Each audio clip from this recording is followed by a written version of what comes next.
Good morning, or good night in my case, everyone around the world. It is Matt and Connor at ESC United, your favorite Eurovision channel, talking about, you guessed it right, Eurovision once more. And today it's a pretty big and significant day because the grand finale participants will rehearse for the first time. This will be the first dress rehearsal, and we'll take you through it as much as humanly possible. As pointed out, I am not alone. I've got Connor by my side. How are you holding up?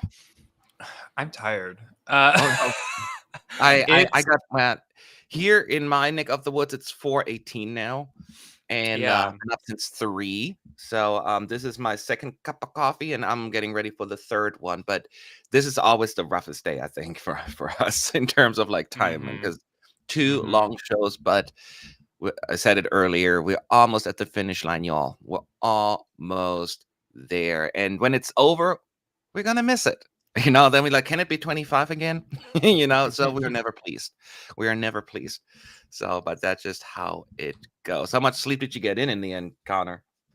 Well, I actually took a pretty significant nap after the second semifinal while I was waiting for the running order. Ironically enough, I fell asleep. I was like, okay, this is gonna take a while. I'm gonna take a quick nap. The quick nap turned into about an hour, 15-minute nap. I woke up and I was like, okay, I'm gonna take like 10, 15 minutes to kind of reorient myself, get situated. And then the running order came out. I was like, well, that was perfectly timed. And then I got the only good part living in this part of the world. It's not time to go to bed yet when the running order comes out. Right. So I guess all in all, I got about, 8 hours and 15 minutes or something like that. But it still feels like I got like 3. Yeah, I certainly got. Yeah, that's what I got probably.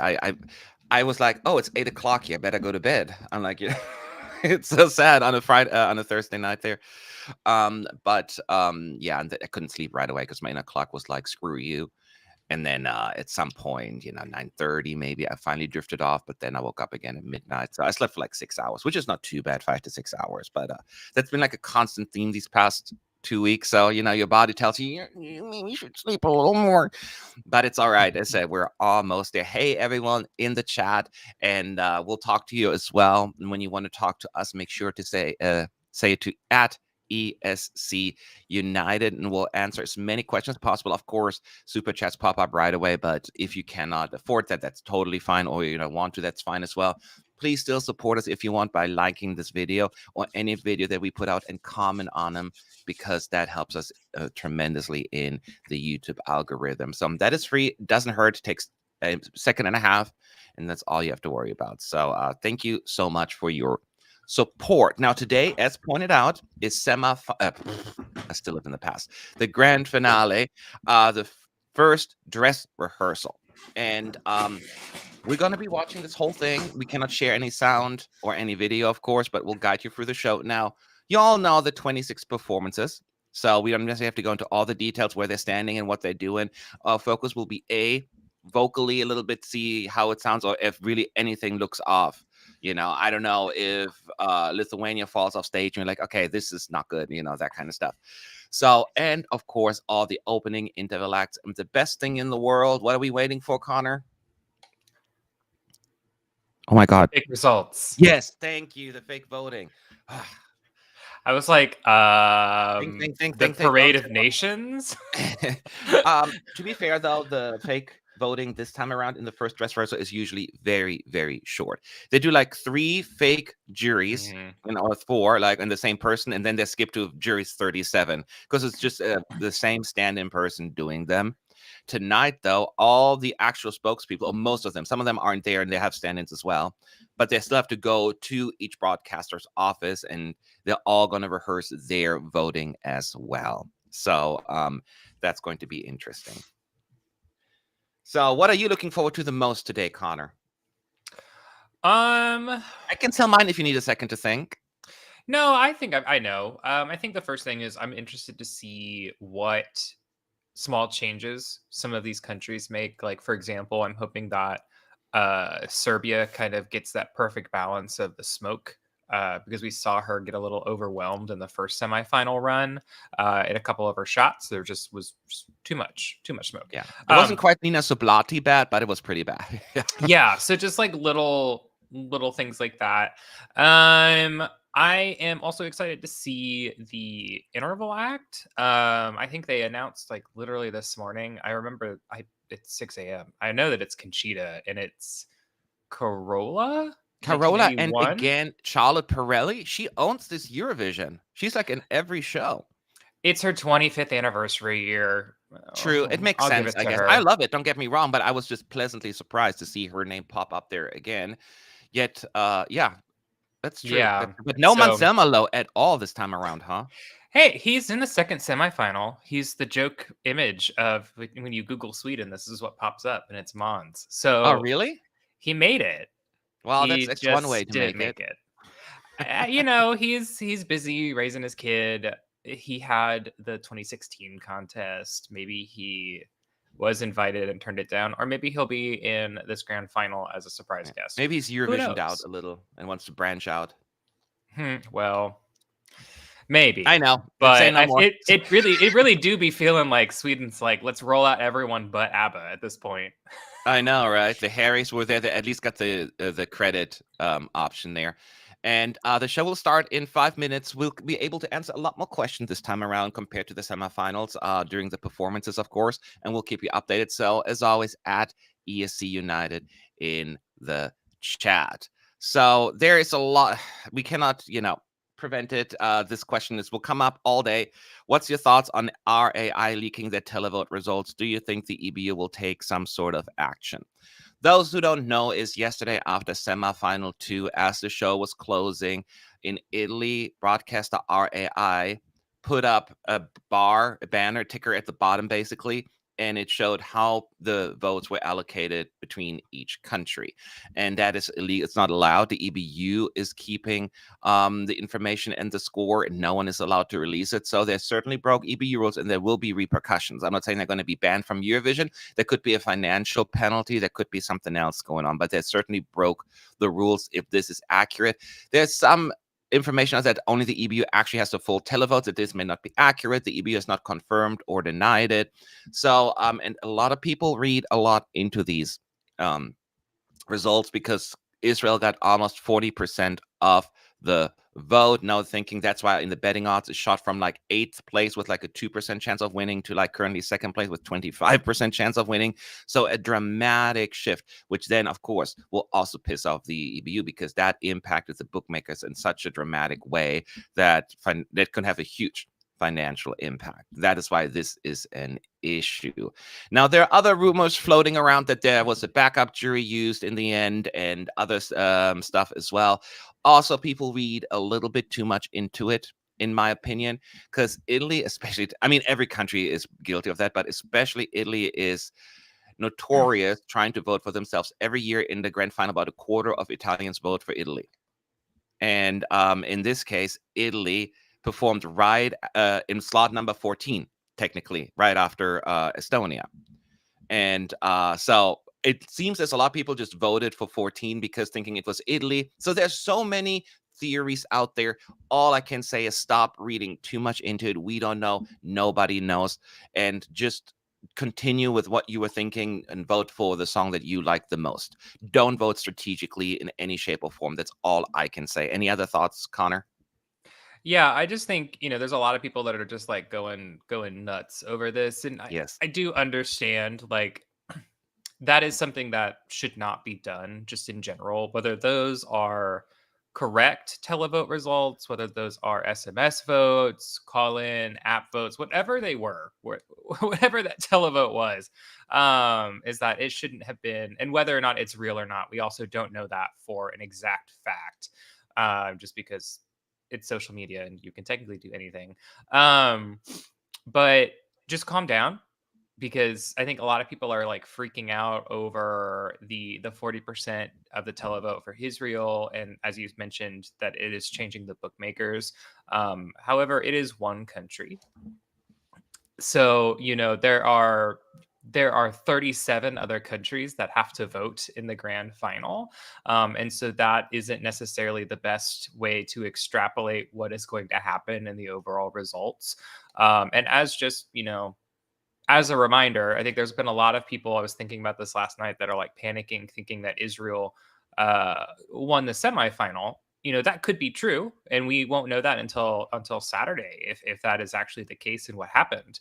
But we have seen in the past, in particular, we saw last year where Voyager won their semifinal, but still ended up ninth in the grand final overall. Uh, Yes. And in the it, televote, even lower.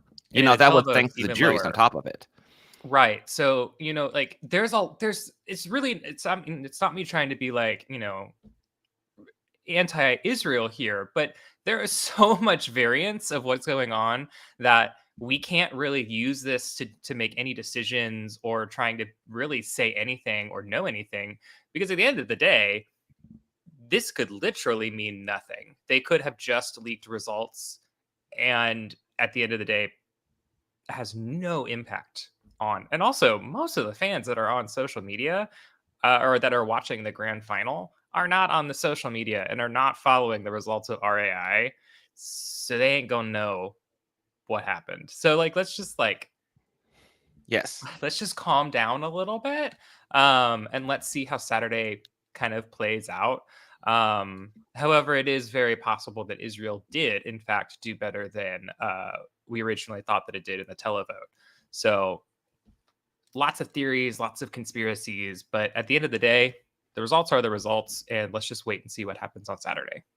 Exactly, exactly. Because what we're doing right now is just bringing you the details of the shows. And of course, we can all speculate all day long. And as long as we do it as respectfully as possible, I don't want to have any attacks here. Have you seen that San Marino are thinking of withdrawing? Thank you, first of all, Danielos, for the super chat. Yes, I saw that. I think it was was it the president of San Marino or some the politician said like we should, after 3 years of we should, maybe small countries have no shot at qualifying, which is just clearly an emotional response after the results, because San Marino has qualified, what, 3 times now, and they know they can do it. Luxembourg is not really big, and they qualified. Montenegro is not really big, they qualified. Iceland has even less people, not less than San Marino, but most other countries, and they qualify frequently.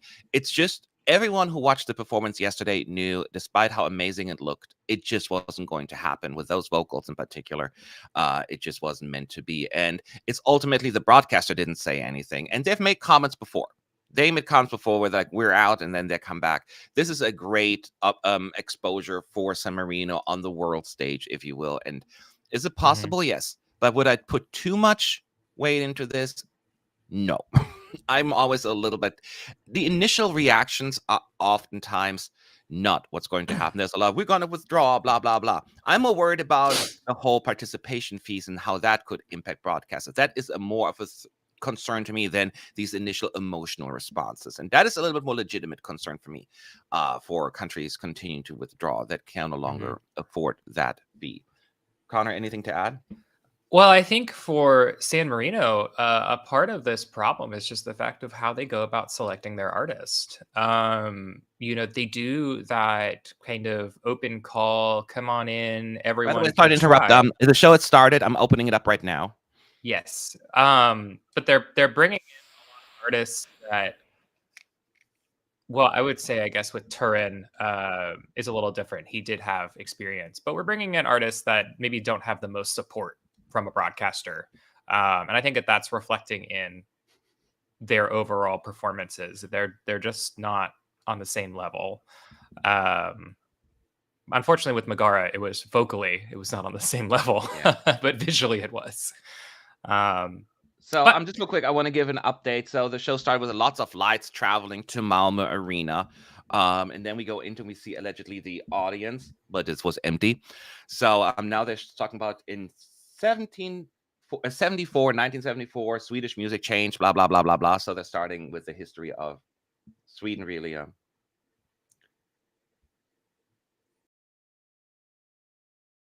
then Björn Fix. They're talking about Swedish history. Oh, he's singing. That gentleman, Björn Hicks, he's opening. this is a very interesting open. I know. Ooga, ooga, ooga, chaka. It's like from Hooked on a Feeling. Do you know that song?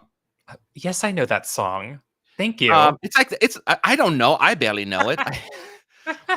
Yeah, it's but like they had a lot of industry representation, like Robin. They're obsessed with Robin, like promoting Robin.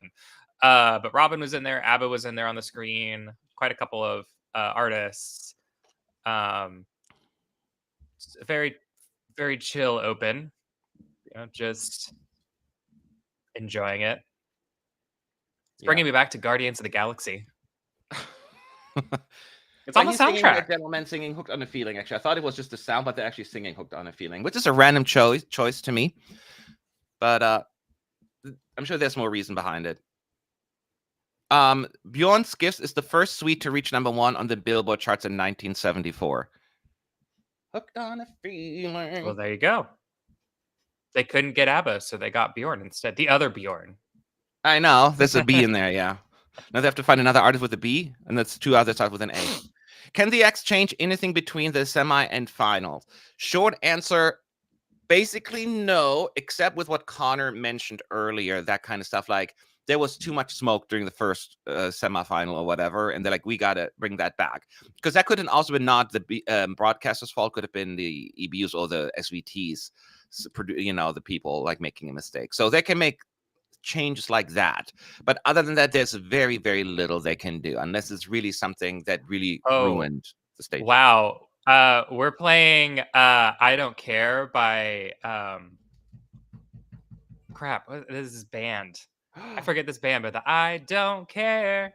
Yeah, that's the and I'm also like Black Parade, and they're all walking in. 90% sure the S word was in there. Yep, the S word is in there. They are using the uncensored version. Liechtenstein walk on, and then you see this country big on the back of the screen, and then all these lines that represent the colors of the flag. Did you just say Liechtenstein?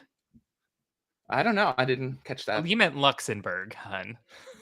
And yes, it is coming on right now. Next up is Israel.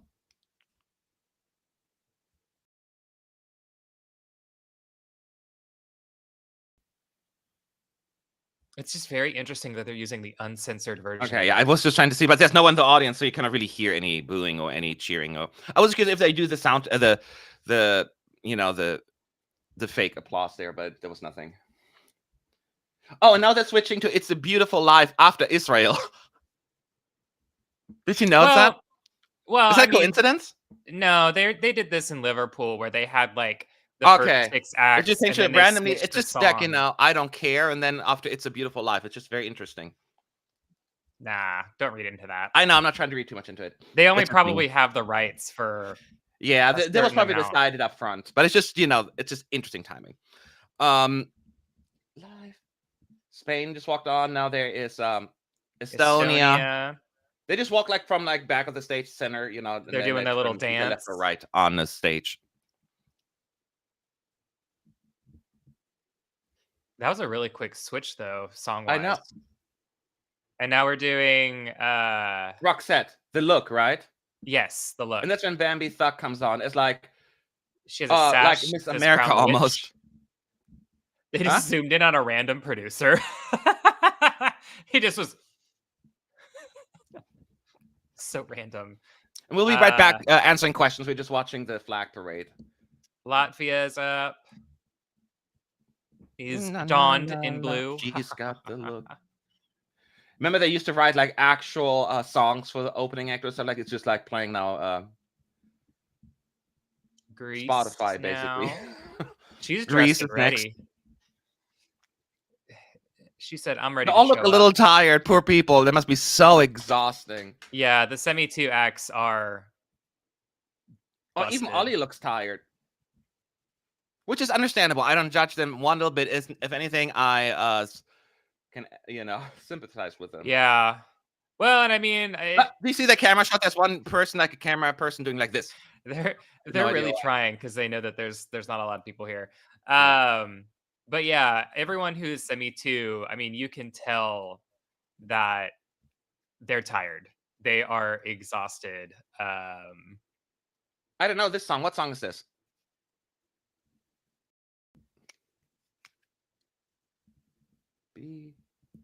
I don't know. I'm sure other Europeans are like, you don't know this one.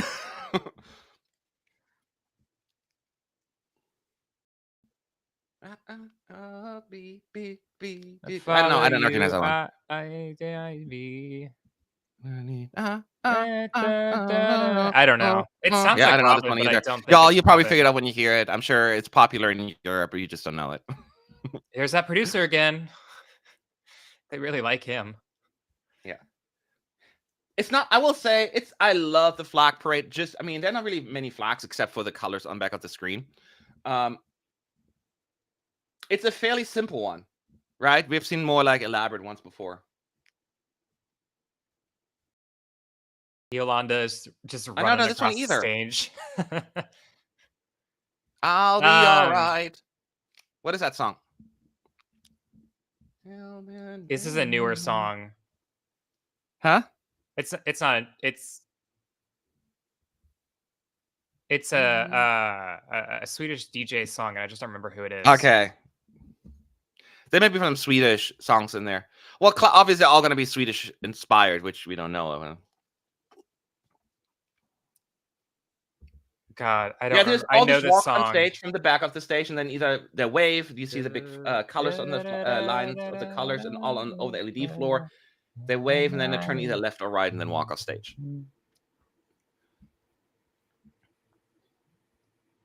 Shining, and so are you. Oh well, here comes ABBA, and then ABBA. Gimme, gimme, gimme. And Man After Midnight. You know, we really should be paying attention that they're putting the song titles in the little square at the bottom left. You know, it's so hard to see on mine because everything is just blocked with that. What? You can't read through the watermark, through the text, through the Eurovision logo. It's hard. And it's on there just very short. There's Croatia. I'll check more during the next show. How about that? I'll take it. I'll take it. Darkness to the break of the day. I love that they're like, yeah, we're gonna play Gimme Gimme. We're not gonna play Waterloo. Gimme Gimme.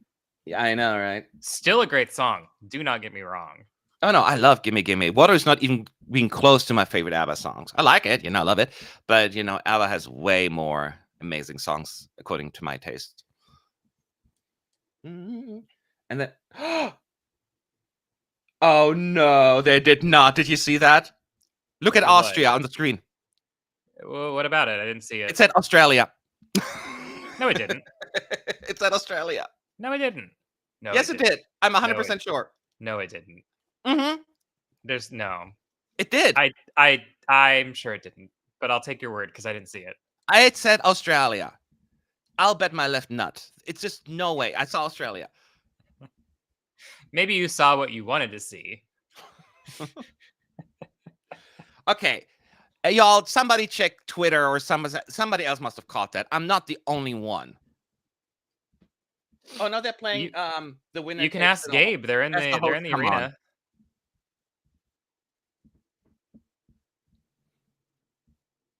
And now we have officially moved past the orange, red, and purple, and we're now in the blue, black, and purple theme for the grand final.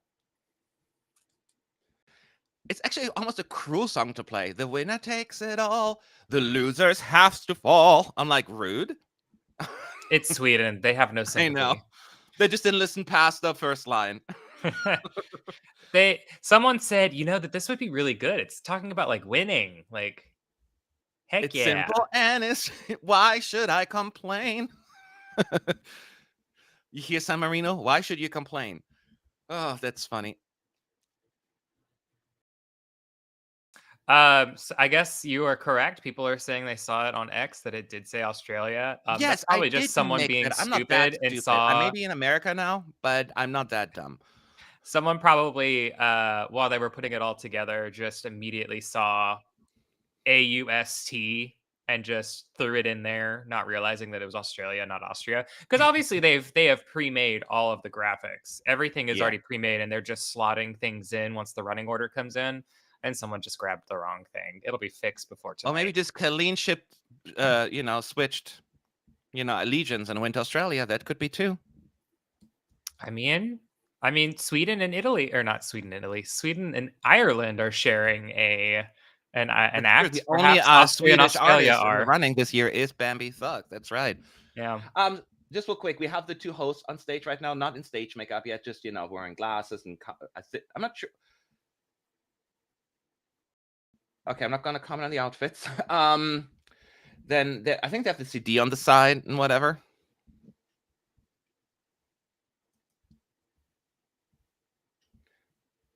I'm just trying to listen to what they're saying.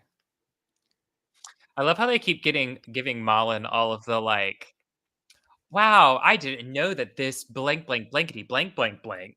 I didn't know that Eurovision is the longest running musical, whatever. Like, Yes, you did. we get it. She doesn't really know anything about Eurovision. Like, come on. Give her a break. And then after that, they're doing again 1 second clips of like big notes, I think, in Eurovision. There were so many of them, I couldn't even really comment on them. It was like 1 second, 1 second, 1 second. So they're going to do these short clips as well.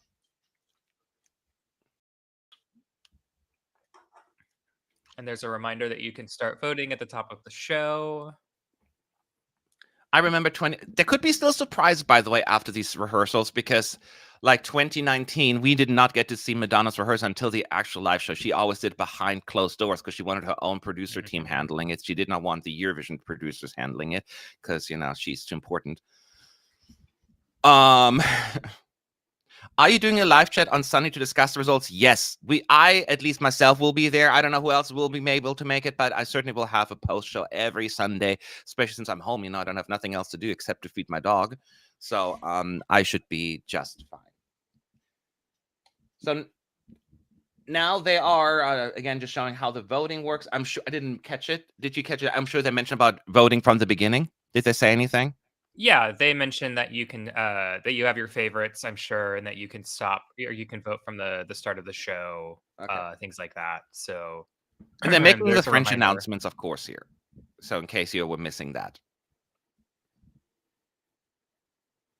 Now, keep in mind, once again, the performances right now do not count in terms of like votes. Tonight is the jury vote. That's where everything matters. Half of the votes will be decided tonight. So make sure you be back for that as well. That show starts at 9 a.m., 9 p.m., so 2100 Central European time.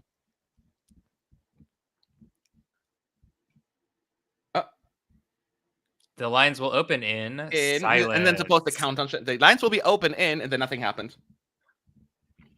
The lines will open in United by Music. And then there's like this long, awkward pause. They're trying to wait for the countdown to come up, I guess. And the screen, they zoom into the screen, but nothing happens. All right, well. So they just count anyways, without the graphics.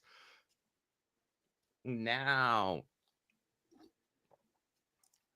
It's funny, now they're saying at the beginning, start voting now. So that's where they announce it. That means the show will start. It's so weird to hear that. I mean, the show has started, but the actual performances will start in just a moment. once again, we're not going for all the details of all the performances because you've seen them all by now.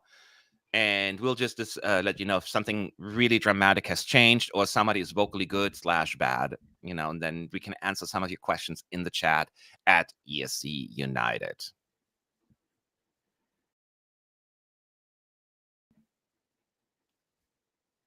Dancing Queens in the audience, are you ready? Okay, they really just keep digging the ABBA references and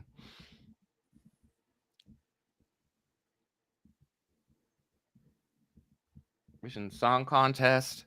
Begin! Somebody's asking a question we mentioned also yesterday, so we may as well just say it now. How does one go on about joining Team ESC United? Once Eurovision is over, meaning like Sunday, Monday, whenever, we will post on social media as we're doing a little new team drive, whatever you want to call it, looking for a few new team members. Connor's overseeing that, so just keep an eye out on Facebook, Twitter, Instagram. We will post something sometime soon in the next few days. Is that basically right? Yeah. So now we're off to Sweden. Whoop whoop. The official opening act of the grand final. The postcards are all the same, as we all know. They don't change these. Nothing to mention really here. We'll just pay attention if anything awkward or cool is happening that we didn't expect, but usually it's kind of the same. And again, this is the very first run through, and especially semi-2 finalists or those who performed yesterday, they must be exhausted. Oh my gosh. So give them a little bit of slack here. Especially Marcus and Martinus. They're going to be extremely tired. Why? I mean, they didn't perform yesterday. No, but they've just been out and about doing all this promo and appearances and stuff like that. Yep. They're the host as much entry, as fun and so- exciting, it takes a lot after those rehearsals and 2 weeks of madness. It's taxing. It's really taxing, even for those of us who are just reporting on it. Let me adjust the volume so they're not so loud. Yeah. Oh my god. Who do you think will come last? Somebody's asking. We will to tell you that later on because we need to see a whole run through. We're gonna do our predictions soon enough. Is unforgettable. Everything looks good as expected, but with Sweden, they're already where they need to be, I think, with this one. So this is like one of the least, I wouldn't say interesting ones in terms of song or styling. It's just like because you knew this was going to be on the nose. Yeah, we knew what this was going to be before we got here. Yeah. Really. Which is, I guess, a strength of Sweden. That's part of the reason why Melodifestivalen is amongst the last national selections, is they just take what wins in Melodifestivalen and blow it up a little bit. Yeah. There was one camera angle that was a little wonky. I think a camera switchover didn't happen, so it's just black. I didn't notice that. That's just technical stuff. That's why we have rehearsals, right? What were your thoughts on We Just Loved Eurovision Too Much? I think Sweden missed the mark on that one. I'm curious to find out how it missed the mark. I don't necessarily think it's like the funniest like that I've ever seen. Certainly not what they've, like the love, peace, peace kind of era. But I don't think it was horrible. Yeah. Unless I'm missing something that was a reference that you're specifically mentioning that I'm not certainly getting. What do you think, Connor?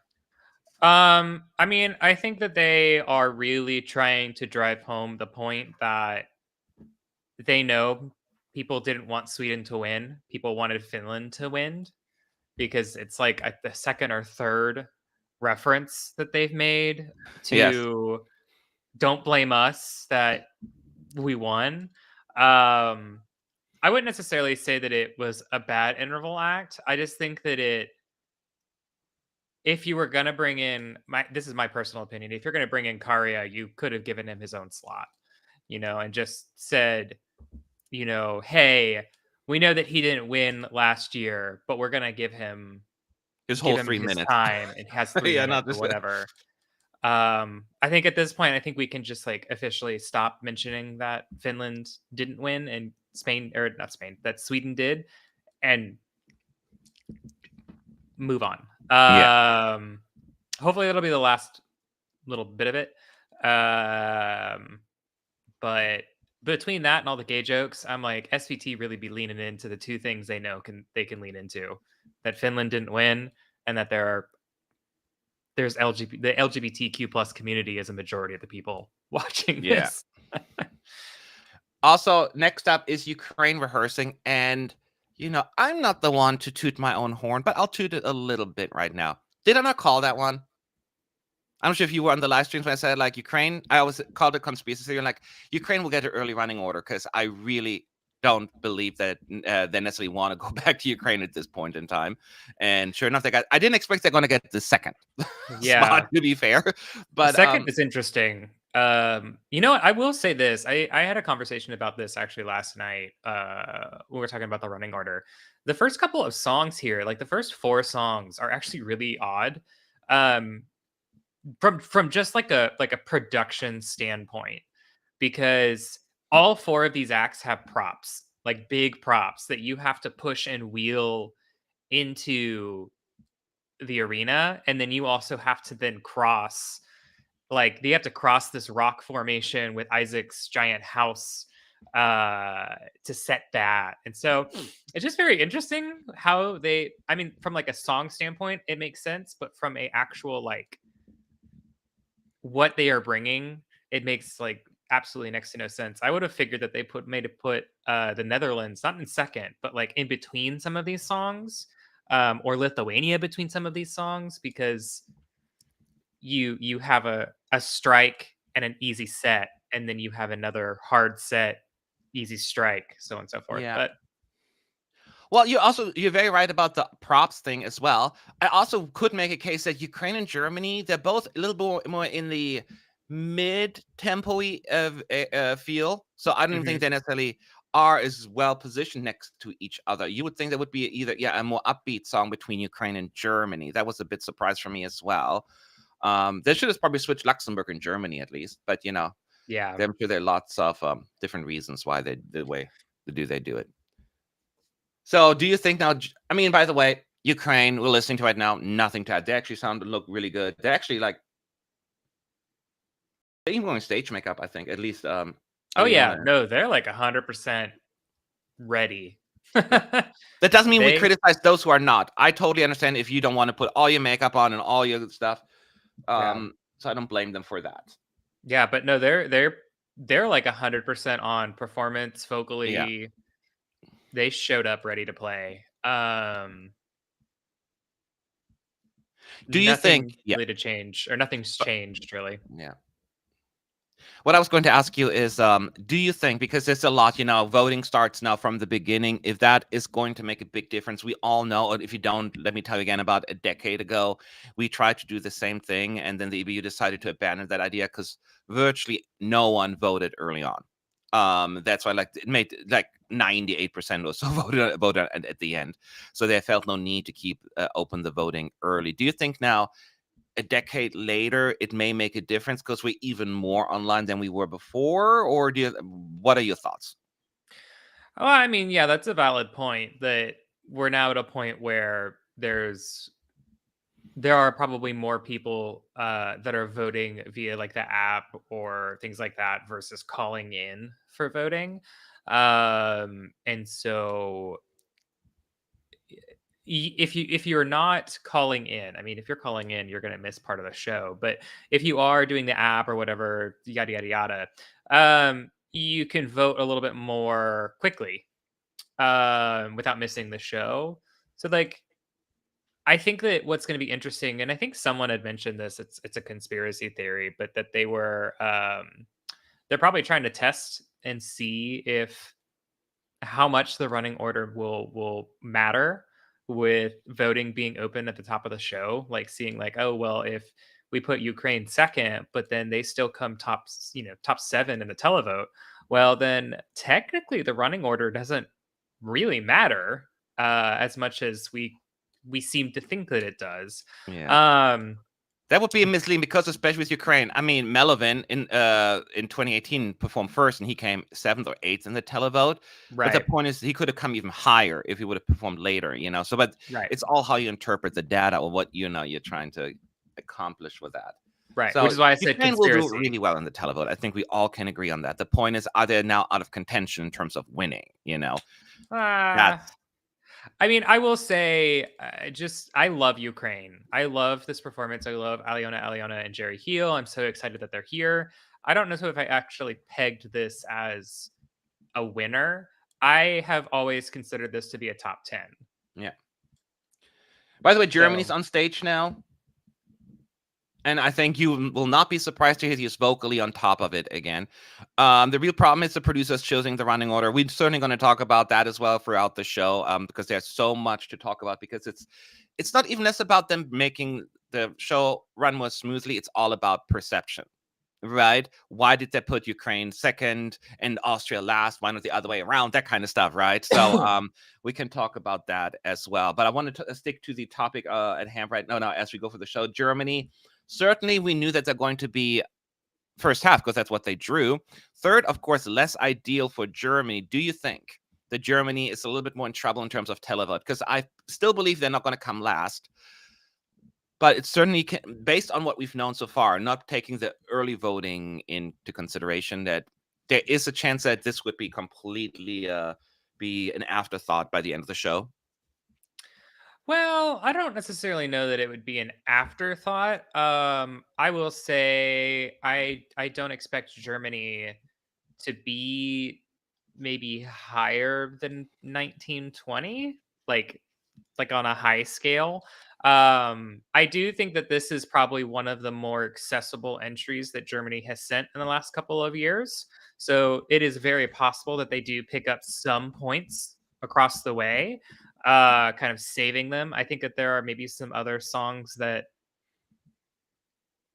are in a little bit more danger of picking up next to no points along the way. Okay. Um, but I do see a reality where, unfortunately, and I think that he will pick up jury points. I think is where his points are going to come from, because it is a good vocal performance. I do think the televote, however, is probably going to skip him, I think and so so it's a too. matter of how many jury points does he pick up along the way to avoid coming last. Yeah, I But think any that's points for Germany is a good thing. I know, right? Um, yes, especially in the because didn't we? Yeah, Germany got 0 points twice in a row from the juries. I mean, 1 point is already a increase of success, and the year Mhm. before it was 3 points, I think, from the jury. So 0, 0, 3. It's not. I'm almost certain he's going to do way better than that. Does the running order affect jury votes or just televotes, Daniel? So I cannot say it doesn't affect the juries at all. I cannot, that I cannot say that either other way. But in terms of results, it has a significantly less impact on it because they are all gathering in a room, voting together, watching from the very beginning. They're a lot more focused. At least they're supposed to, right? I'm sure there's some exception. You get like a less attentive jury, all that stuff, whatever. But for the most part, they are in there writing down their notes, figuring it out. So there's a lot more going into it than just somebody watching that on TV while they're on a toilet break doing two songs, that kind of stuff. There's a little bit more focus. So based on the results, juries tend to have less, the running order has less of an impact on the juries. I'm not claiming it has no impact, but it's certainly significantly diminished, especially when you look at prior years before we had televote. We had songs winning from first spot or third and fourth and all that stuff much more Mhm. frequently. So Right. that's what I believe. Yeah. Luxembourg is taking, just letting you know, Luxembourg is taking the stage right now. Germany sounded great, and we'll pay attention. Go ahead, Connor. I was just gonna say, I think that it doesn't it the running order isn't as impactful as it perhaps used to be, especially in particular when it used to be televote only with no jury. Because again, everyone waited until the very end, and the running order was really important there. Now it's just a matter of everyone has had so much exposure to these songs. Most of the people who are watching the grand final, I would say maybe about 60% of them probably watch the semifinal, so they know already who they're going to vote for. It's really just a pocket of maybe 25 to 30% of people who are tuning into the grand final, and this is their first experience with these songs. That's where I would say the running order may or may not impact their voting pocket. Most people already know who they're voting for, most likely. Yeah. At least those, yeah, who watch the semis. Not everyone watches the semis, of course. Speaking of Luxembourg now, the next one up. And not that I want to say I was right again, but I'm just loving it this year. I've been decent with my predictions. I mean, but not just me, but our team, I think, did a really good job. Because we all thought Luxembourg was giving a favorable running order in the semis, being last announced to qualify. And they're like, look, they're back. Yes. Now we'll just put them somewhere where it's not going to be as, important. And that's exactly what happened here, being fourth. So I think Luxembourg could be the next one that did pretty decently in the semis and then kind of disappears in the finals because of the running order. Mm-hmm. So she sounds good, by the way, again. I have to say this, controversial opinion. I kind of like her without the pigtails. No, that's a lot of people say that. A lot of people She's don't just like got her hair just back and pinned back. And I'm like, you know what? That's actually it's not the worst look for this song. Yeah, I mean, a lot of people didn't like the look, actually. I didn't mind it, but I like the natural look actually better as well myself. But yeah. I do understand, especially from a pigtail perspective, it does allow her to like whip her hair and kind of have that diva moment, which is what she's trying to do in this song. She's trying to have like that whip, just like how her postcard is. So like I 100% get the direction for that. So do you think Luxembourg is like 20th down right now in terms of like final ranking based on your feeling right now? Not like an exact prediction, but I think it would be currently a 20th place or something like that for me in that area. For currently, yeah, I think that this is a song that the juries are probably not going to vote in mass for, and I do think that the televote is probably going to skip over. I think that she will most certainly get points. I'm not trying to say that she's going to be a last place nil point or anything, but I think that should people vote for her, she's probably going to be a 1 to 5 point. I don't see a lot of countries being like, oh my gosh, this was the best performance of the night, 12 points to Luxembourg. There may be some. But yeah, I think that they'll rack up enough points to avoid a bottom placement, but 17, 18 down to maybe 22, 23. The televote's going to go for a lot of other songs over this. Yeah. We are now getting a little break after Luxembourg. They're showing like some funny / awkward jury voting moments where they make weird comments, or one playing the guitar, someone's yodeling. So they're gonna have this little break of that, just showing us guy playing saxophone, somebody throwing flowers. So just like funny / awkward moments of the spokespeople, I guess. Play Ya Ya Ding Dong. Yes. Okay, we live for those moments, right? Unless we roll our eyes. And they're so really funny. Enjoying and the like, cringe.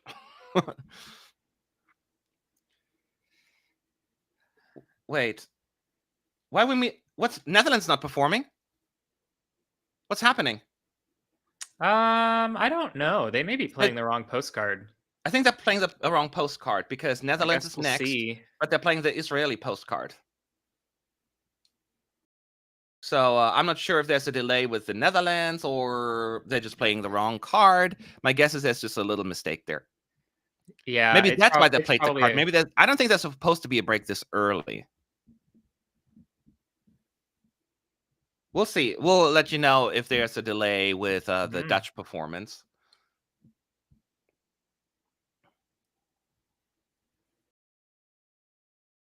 Who is performing? Nothing's happening in the arena. That's another delay. Yeah. No, it's Israel. She's on the stage. Is she? Yeah. Her ring is on the stage. So yeah, they're skipping the Netherlands for some reason. He was on the flag parade, right? Yeah, he was there. I'm curious why that is.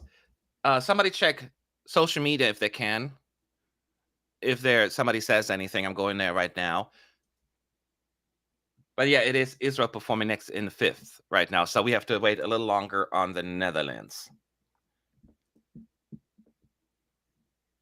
The stage crew needs a lot of work between Ukraine and Germany to get the stage ready. I'm hearing from our team.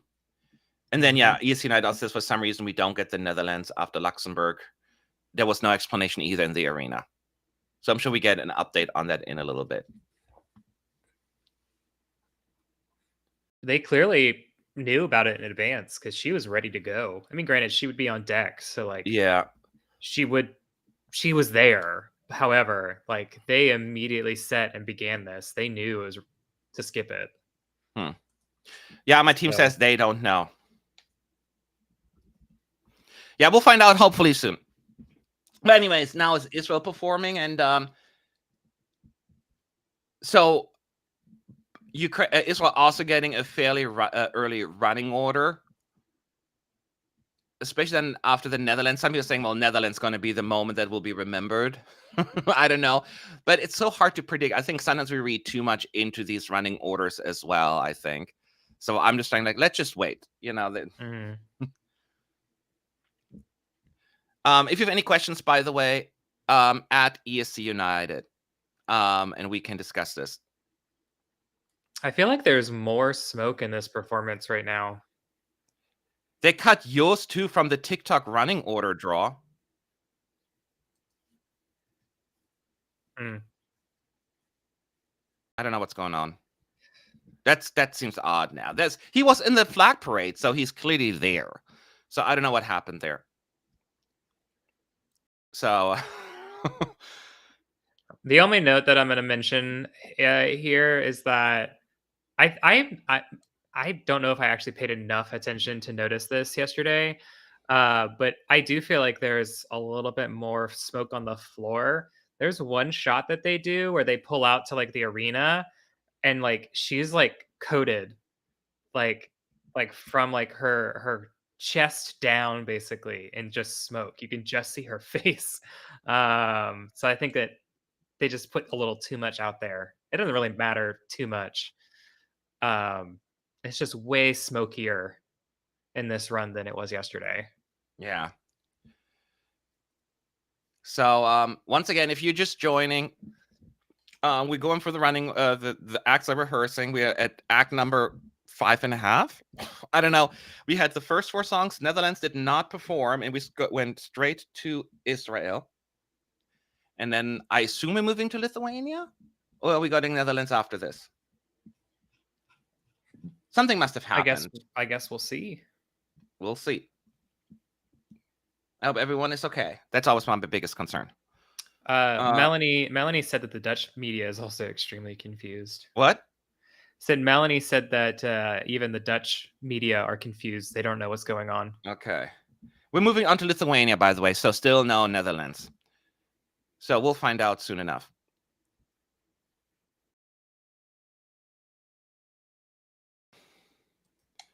Do you think his the Netherlands not performing could be something to do with that visual that he has lost my visuals, 78% charging? No, that's deliberate. That was the whole idea. That's funny. Oh, I'm sorry, I don't have a visual. Ha ha ha, funny. Which was funny to me the first time. And people watch it for the first time. I think that's cute and funny. That's deliberate. And I don't think they're going to delay it. You cannot really add or change anything usually, because that would be favoritism, and then it's another inconsistency that they don't want to have to deal with, giving one country a little bit of a. Oh, wait. Okay, there's another minute here, I think. Oh, the setup. There was like a little clip. Sorry, just another minute here. And while we're doing that, Sweden is blah, blah, blah. So they're playing a little like break right now. And keep in mind, this is a rehearsal. The very first dress rehearsal of the whole run. This is meant to have a few hiccups. This so far has not been even close to bad, what we have seen in the past. Didn't we see this yesterday? This Brighton clip? It's like, I guess it's their on deck emergency. It's Brighton. How did the historic ABBA victory change the city? Which is, I absolutely love it. It didn't really. Yeah. So they've got a joke about the ABBA win in Brighton and how it impacted or significantly changed the city, and it didn't. And that's like their cutaway. We saw it yesterday. There was a delay in one of the performances.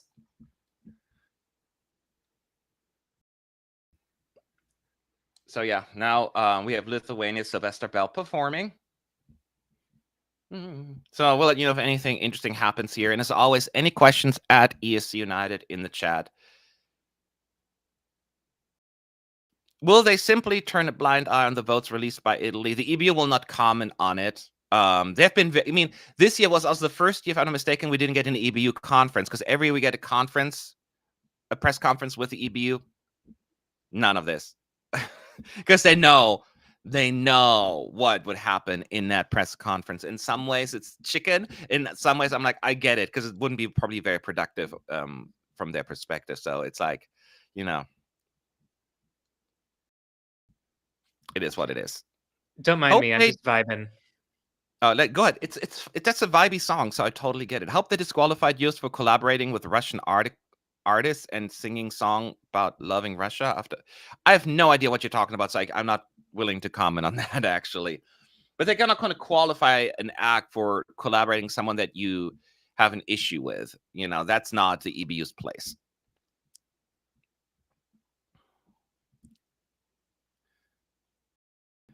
I'm checking social media as well, I know, because I'm just really curious.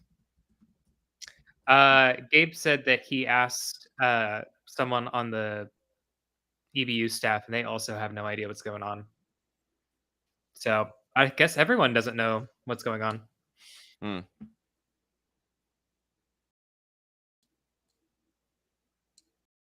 We'll see. We also probably just overthinking. Like, you know what? Something happened behind the scenes, you know. So I would not worry about it too much. I was reading, it's like, oh my God. Eurovision canceled. Look down. Keep in mind, we are watching all the performances, and if anything stands out to us that's different, as he did, you know, with Israel the Smoke, or the other ones were pretty decent, actually. There was nothing else to point out the other ones. We'll let you know, but we're not going to go step by step for the performances, because if you haven't seen the semis, go back and watch them. You know, and tonight we'll have the juries voting, so that'll be a big show. So you better be back for that, because half of the results or points will be decided tonight. Stan. Oh, hey, it's Aussie Vision. Hey, Aussie Vision. No, they're not here. No, they were on the. They're like we're not worthy. They were in the arena. They were just on the. Oh, I thought they were in the chat. Sorry, I was like, what? No. I mean, not there. Oh, well, they have some representatives. Yeah, I'm just thinking of the two main guys. They've got like 4 or 5 people on the ground. Mike, I love them. I'm like bored and obsessed with them. There's a clip floating around of Joost at the press conference, and he made a comment about United by Music being the EBU's job or something. Yeah, I mean, they all do like little digs. Latvia did a little one as well, and they can do that. But he was here. He was here just during the flag parade. So it would be really weird if he would truly, there would be some boycott and then show up for the flag parade. So I think people. I think that people are just reading into it too much, and there's either something going on or something that we don't know that someone else knows, and either he's not gonna rehearse, or he's gonna rehearse later.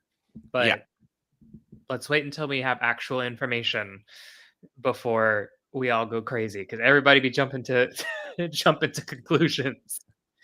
By the way, there is now a break after Lithuania as well.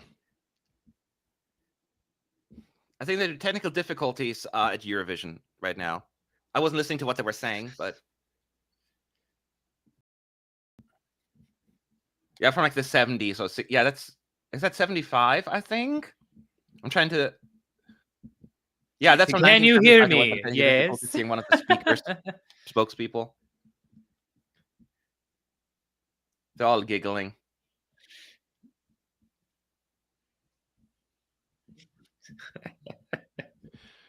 I miss those old days, those random like mistakes that they've had, you know, couldn't hear each other. The points showed up incorrectly.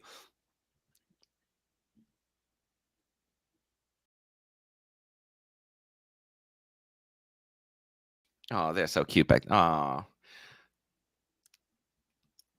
it's just one. Oh, that was just celebrating one person. Don't tell me that person passed away as well. That's why they're celebrating them. I don't know.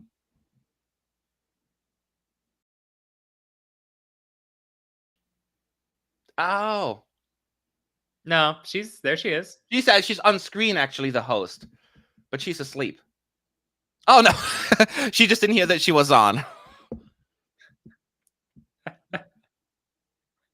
The lady who hosted 1975 song contest. I'm 92. I'm old. I'm not deaf. Yeah.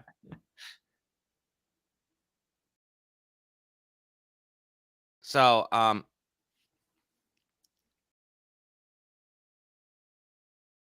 So yeah, while this break is they're talking, this is with it. It's nice that they talk to the host because she's Swedish, I guess, from 1975. She hosted because they won in 74 with ABBA. Mhm. So that's what it was. So they interviewing right now remotely. She's like somewhere on screen. Interviewing with the 1975 host. It's a cute moment. I love these flashbacks. It is fun to see people from other contests make like little glimpses and appearances. Yes. We have another performance or something that's going to happen. She has a billboard or like a rules to host. It said on there. board. It said Yeah. rules to host, and she's going to talk about these are the rules to host. Fluent in English and French. Know all 1,758 songs. Under the Be age of under 40. the age of 40. What? Oh, she's not under the age of 40. That's funny. And then they removed the thing. Oh, Edward Avsilon is on stage right now, who's the songwriter. It now says competitors 3 minutes long, 100% live. Well, that's not accurate. We have back. I think that they flipped the boards. The first board is supposed to be about competing songs and then composers. And the joke with composers is there's no rules. Oh. And then the rules to host is supposed to come third. Luxembourg 64. Somebody's screaming.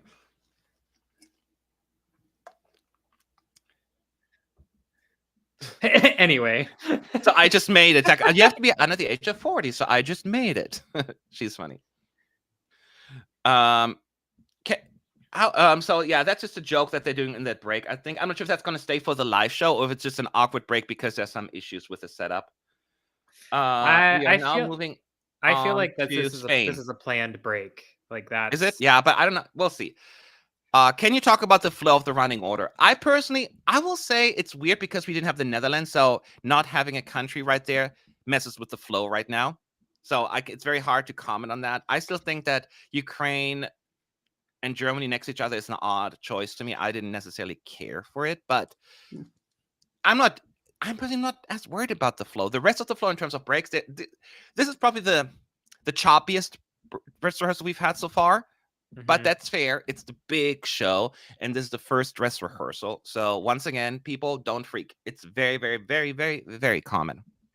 Yeah, it's not really that bad of a flow. I just there's going to be, I think, a lot of danger for things not being ready. Like for example, Nebulossa's set is not ready yet, so we're having another delay. Yeah. Kind of similar to how we saw last night with Denmark. They cut away from her postcard. They went to an arena shot, and then like 6 or 7 seconds later, the Denmark title played. That's what happened here. So it's just fine tuning all these things, and which, I mean, there's a lot of props this year, so it is going to happen regardless. But trying to get everything all set is kind of what they're focused on right now. I will say, and I will mention, we haven't talked about this yet. A lot of people were worried about the voting information and where it was going to show up during the performances, since voting is currently available. They are being put on top of the postcards. So the little number, like, so for example, Spain being 8, the little number 8 in the voting information for how you can vote for Spain will show up during Spain's postcard and not during the performance. Yeah. Also, it's a non-update on the Netherlands. One of our team members in the area asked some of the communication folks actually inside the arena right now, and they don't know why Netherlands didn't rehearse either. The social media folks. So it was definitely a last minute situation. So we'll see more on that later. So real quick, going back to what's happening. Spain is rehearsing right now. How does it sound to you, Connor? Oh, it sounds perfectly fine. I will say, and this is she is extremely misleading because she's doing a very pulled back performance. And so we've seen in like all the dress rehearsals, she was kind of taking it really low and just she's getting through the performance. She's not going above and beyond. She's not going crazy. Yeah. And then last night, she really just lit up in the arena. I will say, I think for tonight, she probably is going to be uh, on her best, game because she wants as many jury points as she can pick up, so that Spain can do well. Because I think they'll do pretty well in televote. But yeah, she sounds exactly like you would expect. She's just not going. She's giving like I guess how can I say 85%, which is to be expected at this point. Yeah. Yeah, so it's a very important point you're raising, though, is that some acts will hold back. Especially, I could see some people, maybe even Slimane holds back with his big note at the end, not to mess up his voice, and if they do, don't judge. It's a very smart thing to do. If that would be me, I'd do the same thing. Because, they just all woke up. It was a long day for them all, and you don't want to sound bad tonight. So this is not as important. It's just for us to get a feel of the show and the interval acts and mostly the fake results. And then we'll get the real show tonight and be back here at 9 p.m. or before that to I will guide you through that show as well. Yeah, still no updates here. I'm just really curious about that. I know I can let go. People asking about Italy can surprise and not be even in the top 3. I will say about Italy, I never thought that Italy's a guaranteed top 3. I think Italy, even let's go pre-contest, even or pre-rehearsals, always had a chance to be between 1st and 10th place. And that's kind of where Italy falls for me the entire time. So I never had them as a guaranteed top 3. I don't think anyone said like it's a guaranteed top 3 Italy. It just always has the potential to do really well. And I am still sticking by that.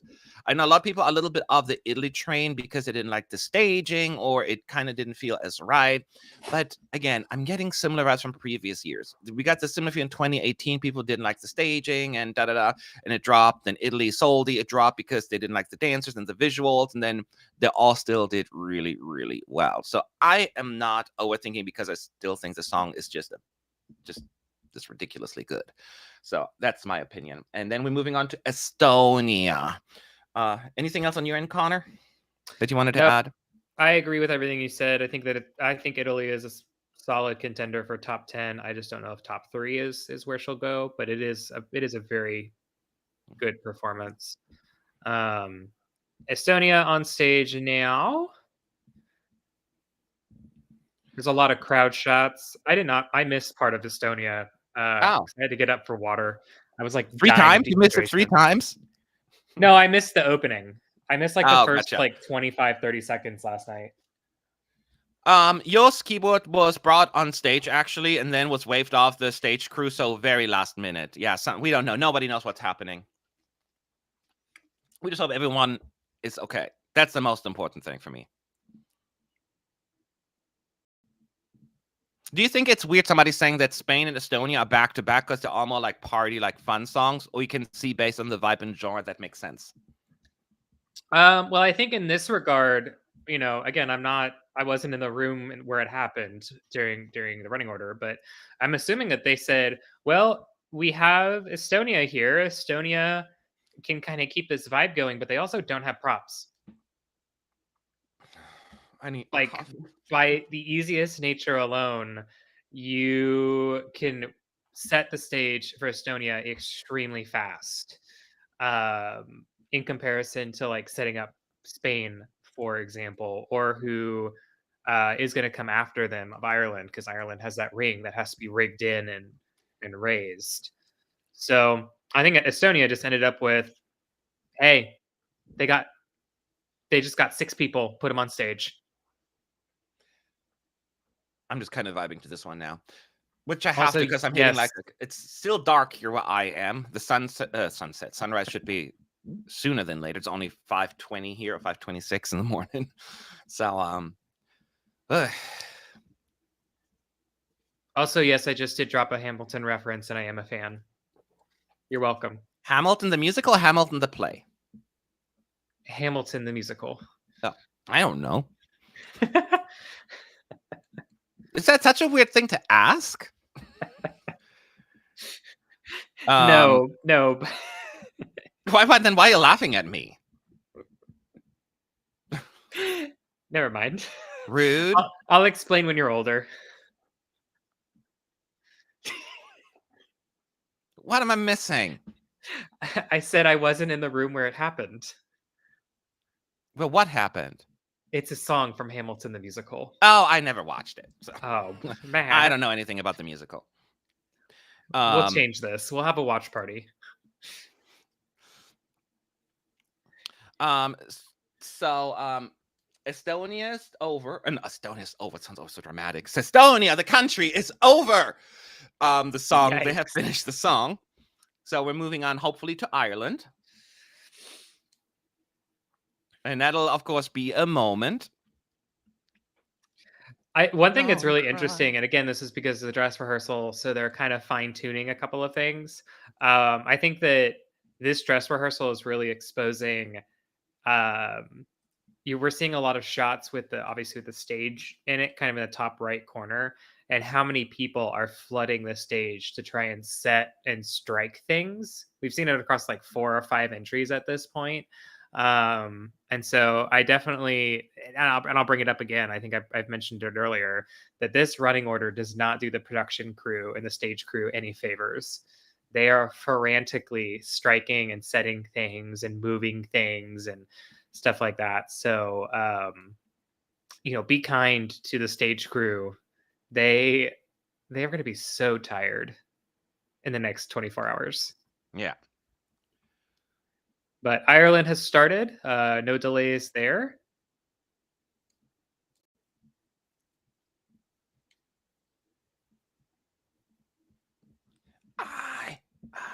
She's wearing all the stage makeup. They wear all the stage makeup, and this looks already good.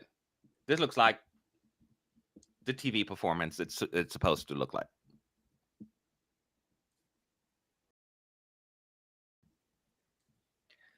They also, I'm sure everyone knows this from social media, but they have changed the words basically that the markings on their face are. It's now Crown the Witch. It was ceasefire. They were asked to change it. Yeah. I was going to say something else and now I forgot. Oh, I listened to it right now pretty closely. I feel as Bambie Thug is even more relaxed and comfortable because vocally, like it sounds even more consistent and better. I think they sound even better right now. Yeah, they were really nervous in the semifinal. Yes, like, you could tell, right? Vocally, even a little shaky. It wasn't like distractingly bad, but it was just a little, 100%. I think it sounds way better.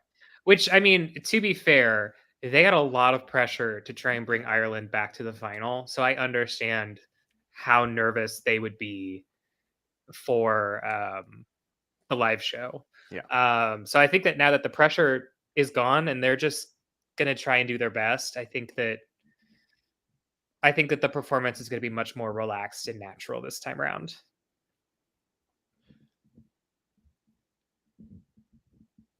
Yeah, they sound really good.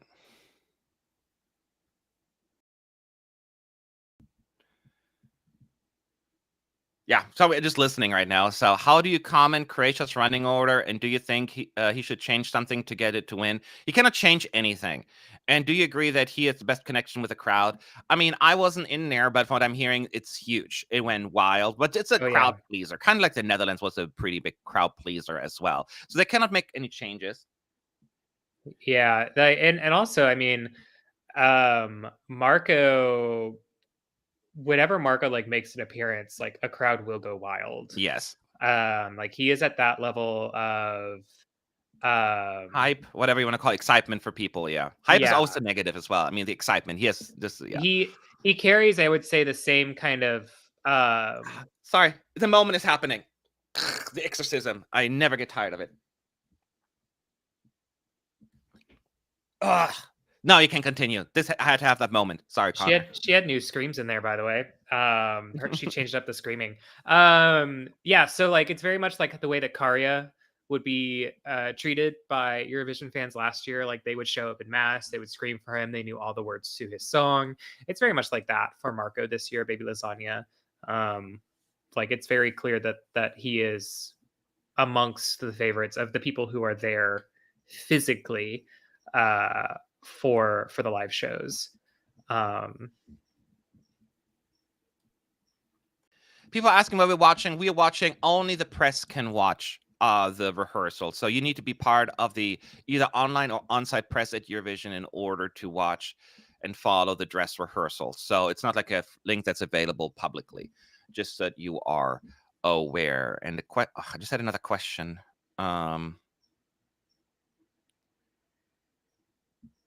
It's gone. I was going to say something.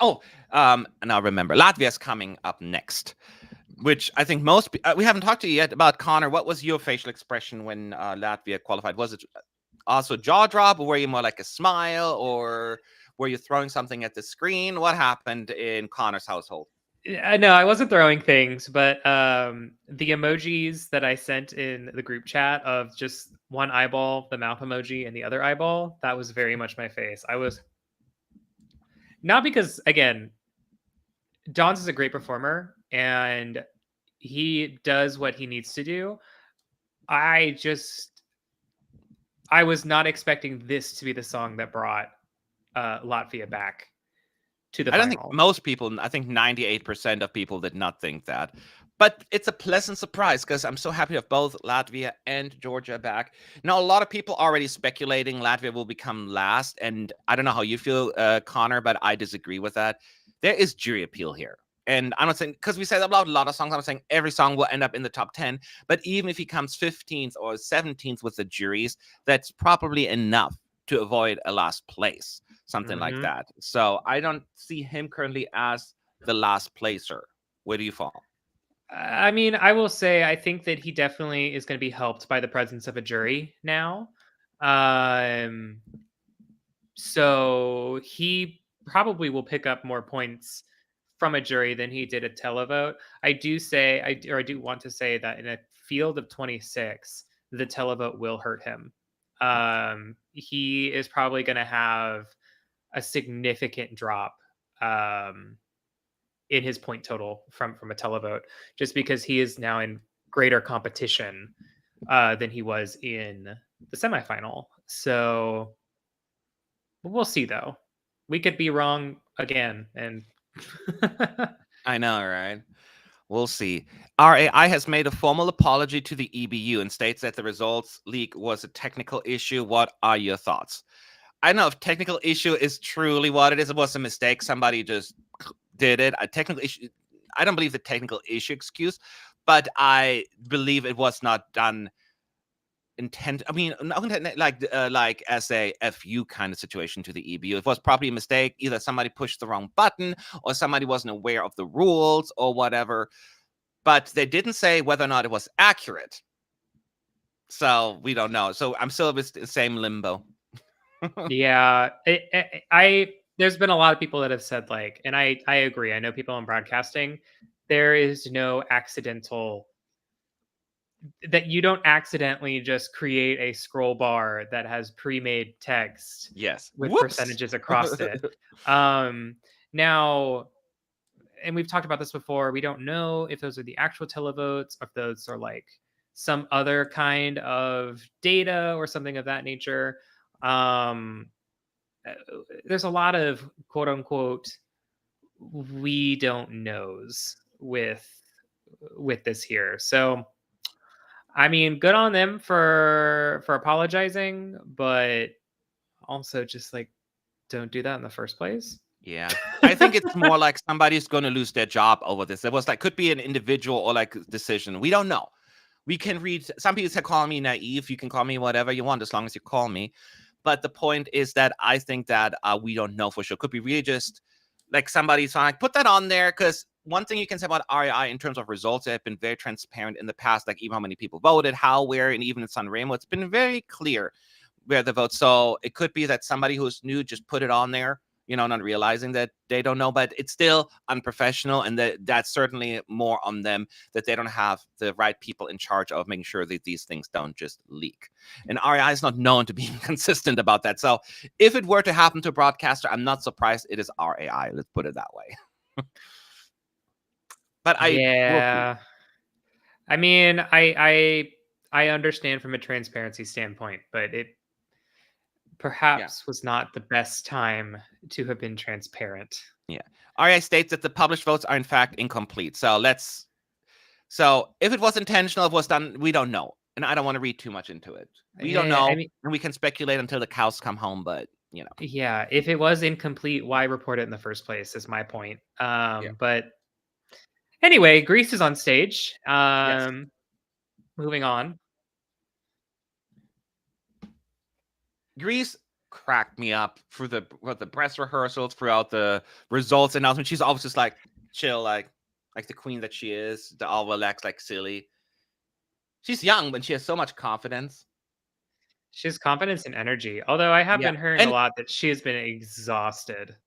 Well, they just did it all last night, Yeah. So I can totally get it. But what I like about her, she's confident, but it never ever crosses the line of arrogance. Do you know what I mean? It seems like she knows exactly who she is without like taking herself even too seriously. And I find that very, very appealing. And she sounds a lot better. I didn't notice anything last night during the live show. She's 37? No. No, she's Is not. she? No.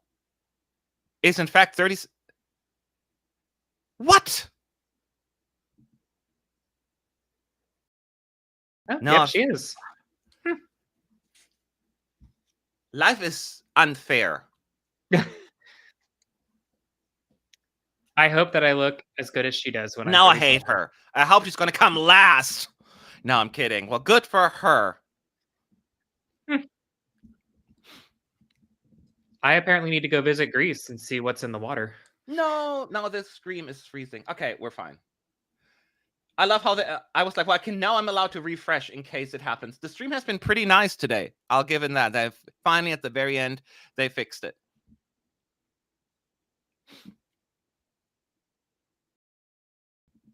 I still love that pan up into the cube, like that shot. It's like my favorite shot in this entire performance. Well, that explains that confidence, because she didn't come across to me as like it's young spirit per se. I mean, young spirit, yes, but not like as naive or anything. Do you know what I mean? It seems like she knew what she was doing, and that makes all sense that she's not completely. It is the difference of, I think, our conversation with Cyprus, where she has that youthful spirit and energy, but she doesn't have like that stage presence yet. Marina has it, and so I think that's the difference. You can sell really anything. I mean, she could sell me a potato, and I'd be like, I'm going to buy that potato. I don't know. That was just my example. It's what came to my head.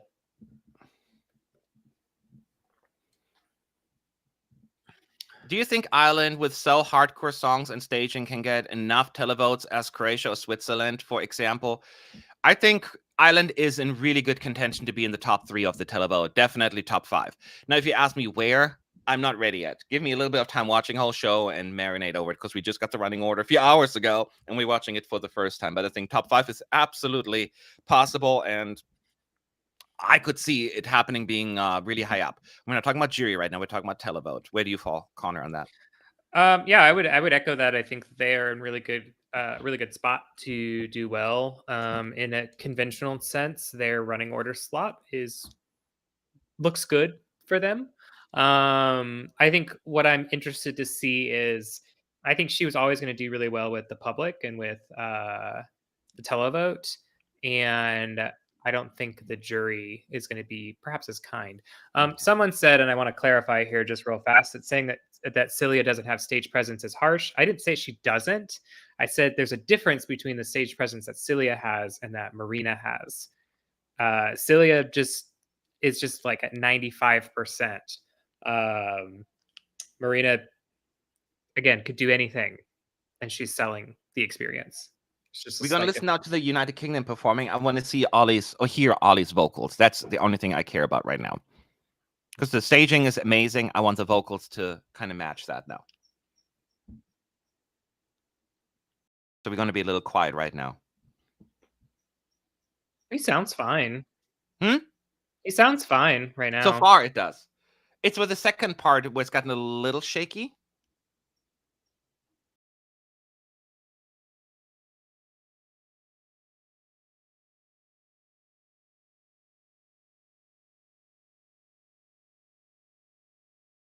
He's singing a little softer as well, you can tell. Because you hear a lot more of the backup vocals, the backtrack. But it sounds better, for sure. Yeah, I think if I remember Tuesday correctly, his issue came in the back half.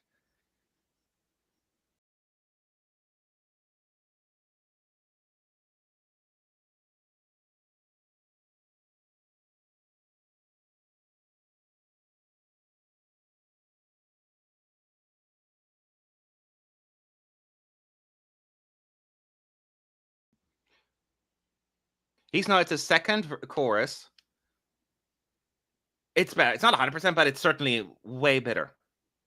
He went softer than before, so he's not, straining his voice as much. Yeah. Oh, now it's getting a little choppy, the stream again on my end, but it's... This is kind of where it fell apart on Tuesday. Let's see here. This is way better. Thank God. Yeah, I think that he just got a little too excited Tuesday, and he lost his mark a little bit in the song. I think that's what happened.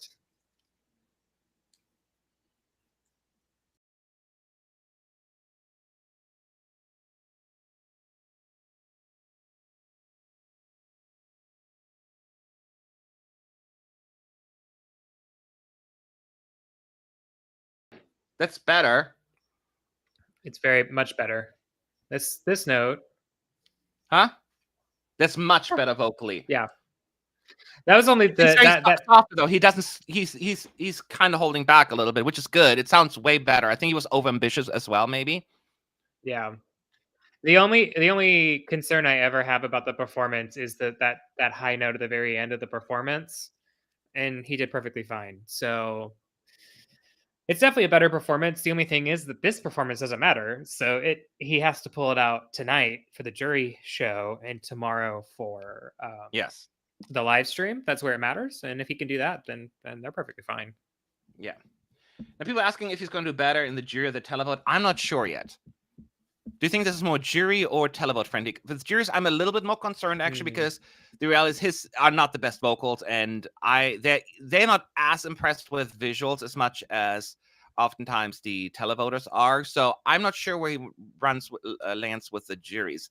I think he has a better chance of doing better with the televote actually as of right now, but he sounded way better. So I'll give him that. And there's a break now? Yes.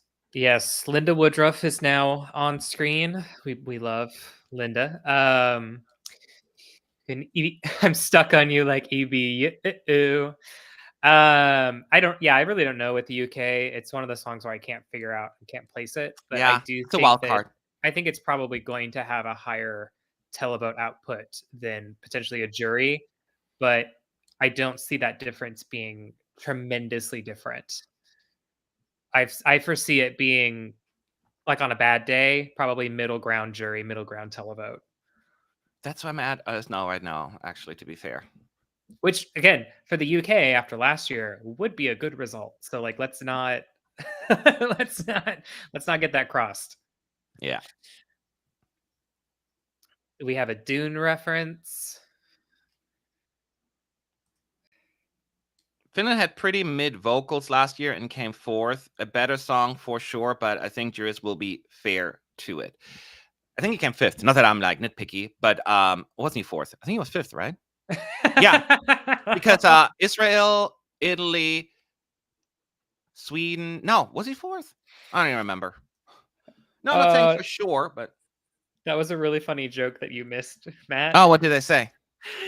because it's Linda Woodruff and she's being absolutely the most. She said, and this was the stage where Charlotte Pirelli sang My Number One.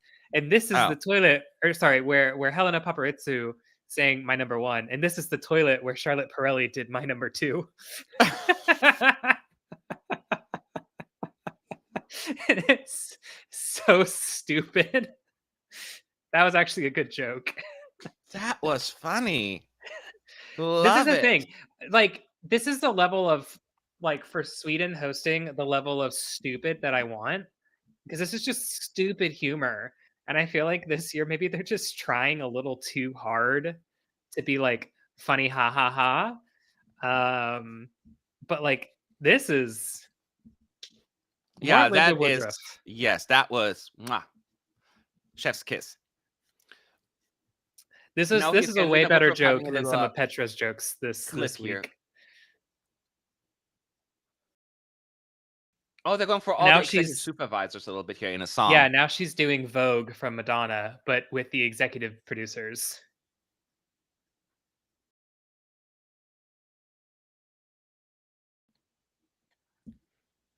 Is it good to go joke? I know, right?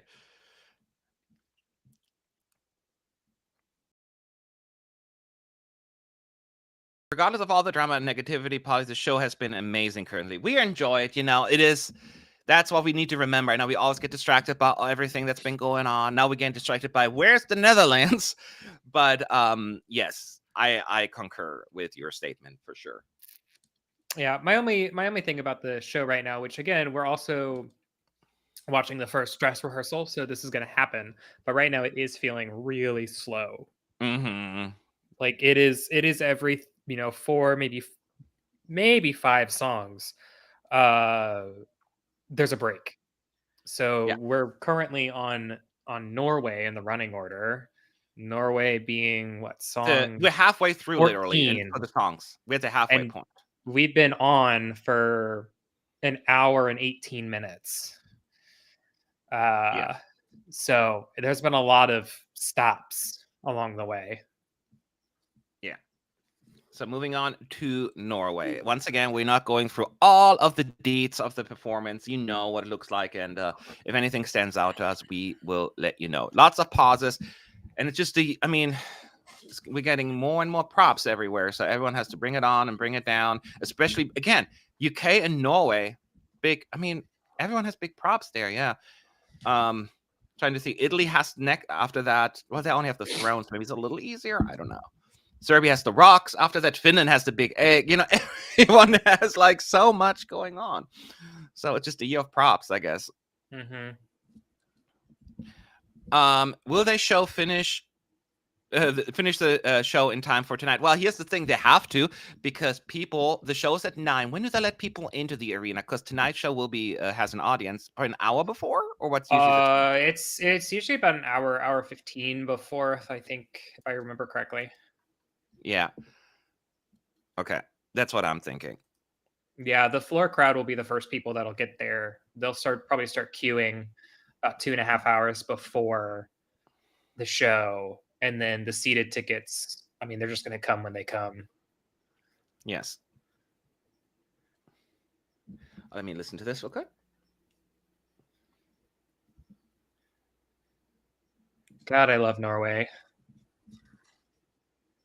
So did you get 9 out of 10 right last night as well in your predictions? I know you said Malta and I said Belgium, and then of course nobody predicted Latvia. So I think as a team together, united, we got 9 out of 10 every single rehearsal, which is good. I'll take that. Well, and I will say it is significantly easier to predict the qualifiers when it's televote only. Because you can kind of source material things a little bit more. And plus we also know some of what's happening on the ground with people. It's the juries that are more unpredictable. So it's harder to predict with the juries sometimes. Yes. Doors are open at 7:15. That seems awfully early. What's the time right now? Alexa, what's the time in Sweden? Right now it's 2:51. 2:51, so almost 3 o'clock. Okay. So see, didn't have much time. If this show's ended in a couple of hours, there's hardly any time to get everything ready. Yeah, I that'd always be a have to count like, quick okay, it's 2, flip. 3, 4, 5, 9 hours difference. It's it's a lot for me to do math at this hour because it's still not even 6 in the morning here. Also, if you're ever curious, if you look at the top bar of your screen, there is the local time, Europe, Stockholm. Is it? You're right. Why Yeah, never noticed that? I use that all the time in Rotterdam and Turin, so I could figure out what time it was versus when my interviews were. Oh, see that? Yeah, I never paid attention to that. I see it for the first time. I'm Yeah. so smart. Okay. Listen, I'm here to teach you all the tips and tricks. I know it's your first time online. I'm here. I got you. I know. I'm still learning. I'm still trying to figure out the whole Netherlands thing. No one has any update on it. All right. Okay. Apparently, no, wait. It's just more rumors. Yeah, I'm not gonna. We talked about the keyboard before. Somebody was saying that. Yeah, I was gonna say. Yeah. The EBU is about to put a statement about the Netherlands. If they make a statement, where did you hear that? That sounds fishy to me. If they make a statement, then it's a little bit more of a thing. It's been floating around in the chat for a while. Oh, okay. Then just I more don't think conspiracy. unless it's anything official. That like, where did you get that from? If somebody's just had it online randomly, I don't believe it. It doesn't mean it's not true, but I'm taking it with a grain of salt. Let's put it that way. All right, we're moving on to Italy. I checked the betting odds earlier. It dropped a little bit. Oh, there's an update here. Let me see. Hang on. Oh, no, it's still about RAI's announcement. I saw that one before. Yeah. Never mind. Okay, people send me stuff, and I'm always like, ooh, let me check that first. But we already knew that. Okay, so Italy's currently in 7th place in terms of betting odds, winning 3%. We have another pause.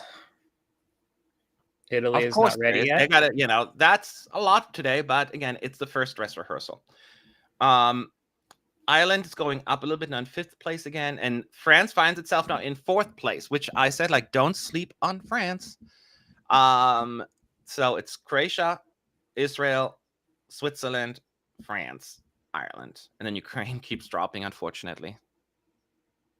Oh, this is a new outfit for Italy. Yeah. Interesting. I wonder if they decided that they didn't like the outfits on screen. Yeah. Because they're all in new outfits. Okay. They're all in black. Newspaper claims it. What do you say? Oh, wait, they did change. All the outfits are different. All the dancers are now in black outfits with the leg cut out still. And she is in a corset with a cross X top and a pant. That's rare. The only explanation is that the others are in the laundry right now. They're going to go back, or they really got an exception. Well, I mean, rare that they change it. I mean, honestly, this is actually, I think, the better choice because the other outfits from last night, they just blended into the background really well. Or I shouldn't say really well, in a bad way. And whereas this, they're actually, my eye is not distracted. I am keeping it on her. I am able to see her visually. She's not blending in. I agree. I don't disagree with you, but the point is that you usually don't get these approval, but it also just reminds us that the bigger the broadcaster, the more likely they will comply with your request. The Dutch newspaper claims that there will be a statement later today. So if there's a statement, then I'm a little bit curious what's going to happen. Usually it's just like, oh, there's just something broke down or whatever, somebody fell a little sick, that would have been just announced. If there's an official announcement, we'll have to wait and see. But I'm not trying to read too much into it. But you can help it. But yeah, so she's wearing a different outfit. Still surprised by it, but even though it's dark, and usually I don't like dark clothes, and it's already such a dark staging, but it blends better. I agree with that. That was really like the only thing that I didn't like about their performance yesterday was when we had officially, because of course I had seen Italy's performance because it was part of the buffer gate. I was like, oh, well, I mean, she sounds great, but I can't find her. That is not the problem this time around. She sounds good, by the way. Do you think the producers just didn't take into account getting props on stage between songs when doing the running order? Seems a lot of breaks. No, they definitely took that into account. That's one of the things they always take into account. I just think it's the issue of trying to switch up the songs and genres as much as possible and take that into account as well. And you have to prioritize. So sometimes, and there's so many props this year, I think, that you have to come back to back at some point. So it's just a matter of learning, getting one set off and the other one down. So that is the problem. And I think that's what they're currently figuring out, like pushing all the Germany stuff off while they bring Luxembourg's on, because one side you push it off, on the other side you bring it on, and then the stage it's just a matter of getting used to it, because now they're starting almost from scratch, with that running orders. They have to figure it out again. Well, and here's the thing about this stage. So like, and I think it's important that we make this point. So like with Liverpool, for example, they were able to very, very quickly move things on and off stage, because literally they had the left side of the stage. So what would be stage right, if I remember my theater correctly, was the entrance. People that were entering and props that were entering would come from stage right. Anything that was leaving the stage would come off stage left. So there was always a system of things not having to cross. With this stage, however, and the way that the stage has been built in this cross, you only have that narrow channel to move things in and out. So things do have to cross and things have to wait. And so I think that is why we're seeing all of these breaks, is that you do not have the ability to put things on while things are coming off. They have to strike first and then set. Yeah. Can you tell I was a theater person? Yeah, no, that's good stuff. And now I appreciate the insight. There's a lot going into that we don't even know. EBU is investigating incident regarding Joost Klein, and the artist will not be rehearsing until further notice. I don't know if I believe that, but well, yeah, but that's okay. What until further notice. What you don't believe, that he won't, or you think Aftenbladet is wrong? I can believe it, but we don't know what it is. We can only speculate, and that's always the dangerous part. I don't know. Could he be sick? Could there be something? I don't know. We don't know. There could be a lot of things. Yes. Someone mentioned that the entrance is not narrow. I understand that. I'm not speaking about the getting things onto the stage. I'm talking about, like, for example, with Italy, where that throne is, and with Serbia, for example, where their rock is, it's roughly around center stage. And so depending upon the props that you're crossing, you may not have enough clearance to move a prop past another prop at the same time. So you have to move the rock off. And you have the big UK room. You need the whole thing to push it back off. And you cannot bring on the new set until the UK is completely off, even if it comes from the other side of the stage. Correct. Well, so I think that's why we're seeing it from the left and move it to the right off, kind of thing. That's why we're seeing some of these breaks. Whereas in Liverpool, it's literally like I watched in the arena. They literally could bring Loreen off stage as the next act is literally coming onto the stage, and they're just wheeling her off. So they just can't do that with this stage. I will say this: Serbia is on right now, and this is actually looking a little bit better than the Tuesday semifinal. The strobe light effect is working a lot better. So maybe she was just slightly off the mark. Maybe that was the problem. The smoke is a little bit more controlled. It seems more like stuff out of the control of the Serbian broadcast. It seems really more like EBU camera work. It is better. I agree as well. It's much less clunky. Yeah. I also didn't notice at the beginning of the performance, and I might have to go back on Tuesday and see, but there was actually like a little bit like a snow effect at the beginning of the performance. I don't remember even. I will say, this is the one thing that I think I'm slightly frustrated about with the Serbian performance, is that shot of her from the side with the crowd behind her is one of the best shots in this entire performance, and I wish that it was longer. It is an absolutely effective shot because you see all the lights behind her, all in purple and everything. It's a really, really great shot, and I just wish that it was there a little longer. But say la vie. Yeah. The EBU has released a statement. Oh, no, that's actually what it said, actually. The EBU said that. We're currently investigating the incident that was reported to us involving the Dutch artist. We will not be rehearsing. He will not be rehearsing until further notice. We have no further comment at this time and will update in due course. So that's from the EBU. Well, it's very much a non-statement, but... Well, you have to read between the lines. I know. Something clearly has happened that they don't want to comment on. Because he was in the flag parade. And then as they were pushing on the keyboards for the performance, they pulled them back off stage. So I don't know what happened. I hope it's nothing serious. That's my thing, like health-wise. But I don't know. An incident was investigated. So I don't know what that means. It makes me very uncomfortable. That's all I'm saying. I hope it's okay. I hope he's okay. That's all I care about right now. I hope it's not, so everything else is secondary to me. Because that always makes me nervous. There is no delay between Serbia and Finland. The egg has made it on stage. Oh, yes. No rules. I feel like I need this entry now. It's like so goofy and silly, and I've been just kind of like having fun with it. I'm not overthinking it. Plus, it's dang catchy. I'm just curious how the camera work is on this one. It was way better in the semis already, with a few little hiccups.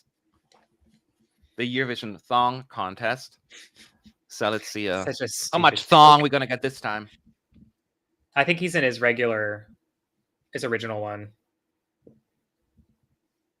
It's how I learned to fly. I didn't realize how much I needed Finland. Actually, oh, yeah, timing off again with the camera. With the camera falling around. Cameraman, he can't get that timing right. But hey, they got the crowd shot. Is he getting, or the camera guy not getting it right? It could be. We don't know. Oh, even with the dancers, when he wiggles back and forth, you can see his like wiggling around. Well, and this was always going to be off.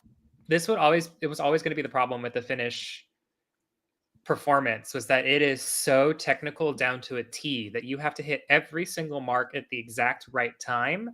Any variance here just looks weird. I don't think anyone cares about it because they're just here for the wacky zaniness of it. But like, for me personally, it undercuts the funny, because the funny part of this song is all the cover-ups. Like all of the like, oh, we're gonna see it, oh, we're not, oh, we're gonna see it, oh, we're not, oh, we're gonna see it, we're not. And in this rehearsal, we've seen it a lot. Yeah. Beneath my wings. Yeah, so this Finland performance needs some fixing in terms of the visuals, but honestly, it's almost not that important. We're getting into specifics. People will just enjoy the idea, Right. I don't think it's gonna make like that big of a deal. Yeah, none of this is actually going to impact anything. No. I think that this song is always, which we actually saw in UMK in particular, it's a televote song. It is not going to be a jury song. The jury is probably not going to go crazy for this. Again, it may pick up some points here and there, but nothing too significant. No, it's not going to be anything to brag about now. And so they're not performing this for the jury. They're performing it for the televote. So it is funny how he has to have the sparks thing holding up now, because when they did it, like the way in the UMK, they burned the LED screens. Actually, so they had to replace like hundreds of tiles or so during the rehearsals for him. So that was kind of like, you have to hold it up. You cannot go like this. You have to do this. It's also why he has a mat underneath him. I don't know if you've seen that, but there's a mat under. Oh yeah, that too. Now, yeah, boy, like some of the sparks that just fall down. Yep. And now we're moving on to Portugal.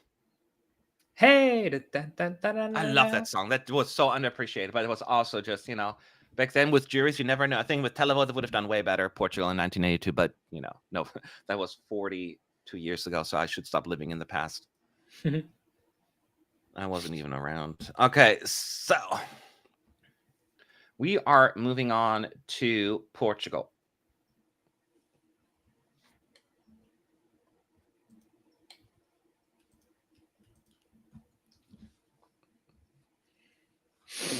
And we know she's going to be amazeball, so this is very an obvious one. But we're listening anyways on the side. If you have any questions, at ESC United.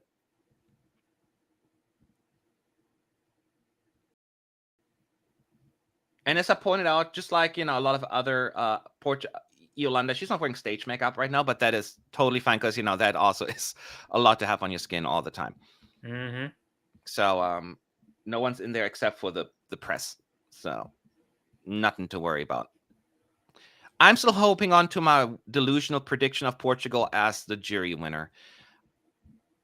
I would never insinuate or call you delusional. I do think there's totally a universe where this could repeat an Estonia 23 sort of top 5 outcome with the jury. So I don't think you're completely off. I don't know winner will be the case, but I can see absolutely a universe where Portugal comes top 5 with the juries. What do you think, Connor? I definitely think that this song is going to be much more helped with a jury than it would with a televote. And I think that that's actually going to help it in its favor. I definitely agree. I think I could see a world where Portugal picks up a small pocket of votes across multiple juries that add up along the way, putting them pretty high in a jury. My concern would be what happens in the televote for Portugal. Does the international televote echo the jury, and she ends up, somewhere in the middle of the results, or does she pull like a Benjamin Ingrosso type thing where she does really well in a jury but really bad at a televote and gets kind of washed away by other people? I don't know. I would love a Portugal top 10 this year because masterpiece. I know. So but just I'm real a quick, Portugal also some stan. people caught on already. GJ, our friend from the Netherlands, he's a journalist from the Netherlands. He said that he heard also information. I trust him. He's a very reliable source, GJ. That there was an incident last night backstage around Joost and someone from the technical team, and that Joost will therefore not be rehearsing today. And we're hoping that is not true. But he would not post it if there is some legitimacy to it from at least his source, that he got it from a legitimate source, because he's very thorough. He was right about a lot of the other things that he said in the past as well, especially when it comes to the announcement last year. He was one of the first one to break it. And so I trust him more than most other resources. So we'll see what's going to happen with that one. That's probably, it's the biggest thing that's happening today. Hopefully we'll know more by tonight, because we'll be back at 9 p.m. for the second dress rehearsal, which is also known as what, Connor? The jury show. Indeed. Where who votes? The jury. Who votes in the jury show? The jury. Is this a trick question? Are you trying? Yeah, are you trying to get? Oh, okay. You Like, trying to get me? It's too early for that. It's like always at Disney, when you worked at Disney and people come to, what time is the 4 o'clock parade? It's funny because that's a good joke. Well, it's not a joke because it happened. Is this where the Main Street parade happens? Is this Main Street? Yeah. Yeah. Okay. That's how I came to America, working for Epcot, and kind of because you always have a drink on me when you're there at the German Epcot Center, and you wouldn't believe some of the craziest questions I've got there. Like, we're some literally like out of space aliens. It's just like, does it hurt now that you're in America that you have to wear jeans? Or is it true that women in Germany are pregnant for 15 months because it's so cold out there?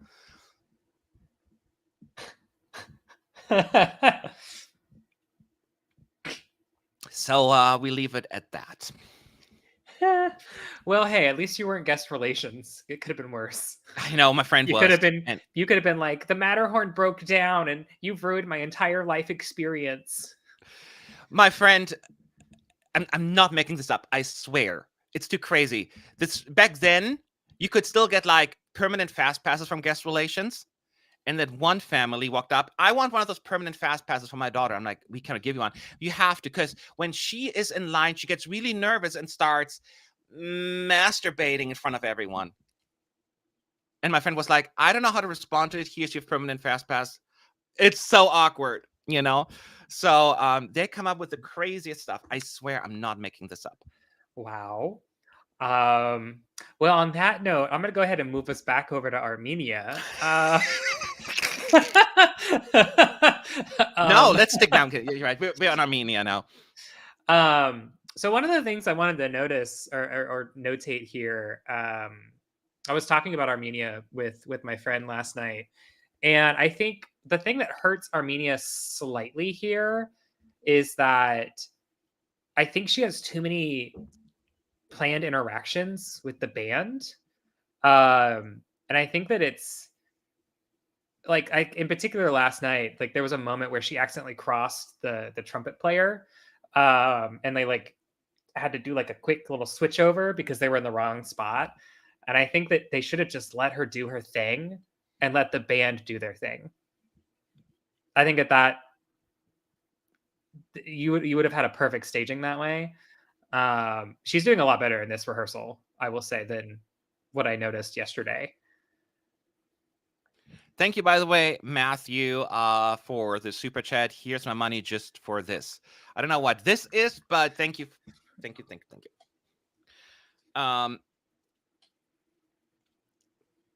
Let's wait here for after Armenia, we'll have Cyprus and then Switzerland. And then now I feel like the second half has been moving a little bit more. It's a little bit more streamlined. Still hiccups, but not quite as dramatic yet. But we're talking about 3-4 songs in a row. So we'll have to wait and see.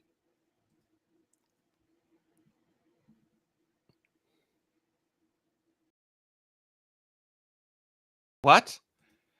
Due to an incident during the press conference yesterday, we have taken the necessary decision to remove Netherlands from the contest.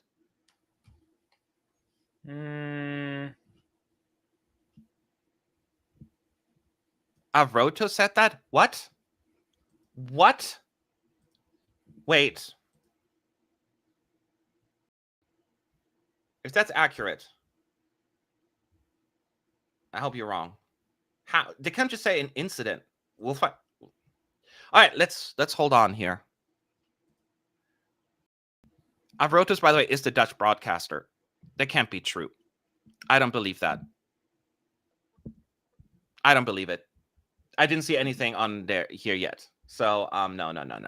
Until I see it, I don't believe it. So let's not jump to conclusions here. So don't lie to us. Because I have Avrotos up here. I don't see anything yet. They wouldn't just say it like that. We're moving on to Cyprus now, by the way.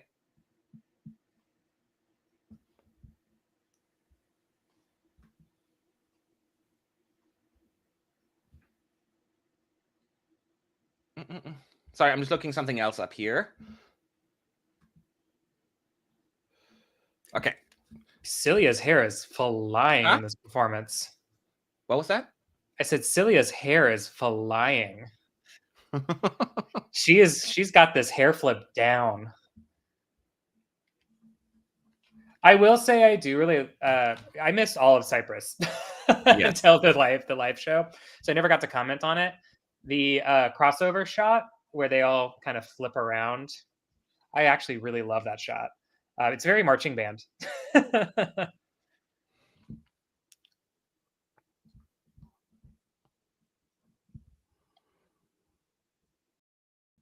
Yeah. This is such a wild final 6 run. What do you mean? By the way, just like the last 6 songs is such a wild ride. It is. You're right, though, looking at it. Like going from Cyprus, flipping to Switzerland, flipping to Slovenia, Croatia, Georgia, France, Austria. Like it is emotional tempo whiplash.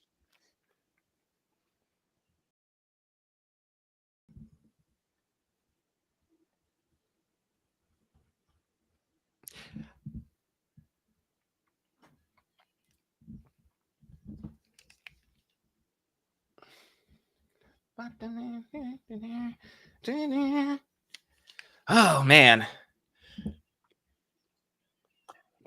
How is the wall hitting you yet, Connor? Or are you holding on? I'm holding on. You holding on? I'm scrolling through I'm through Twitter seeing if I can't find information. Yeah, I keep I have not refreshing seen here as anything. well. Because there's not much really to add in terms of performances. It's kind of, what you expect. Most of them sound good. The biggest improvement to me was definitely the UK vocally so far. So that was the one that stood out the most to me. Which makes me very, very happy because I need the UK to do really, really well.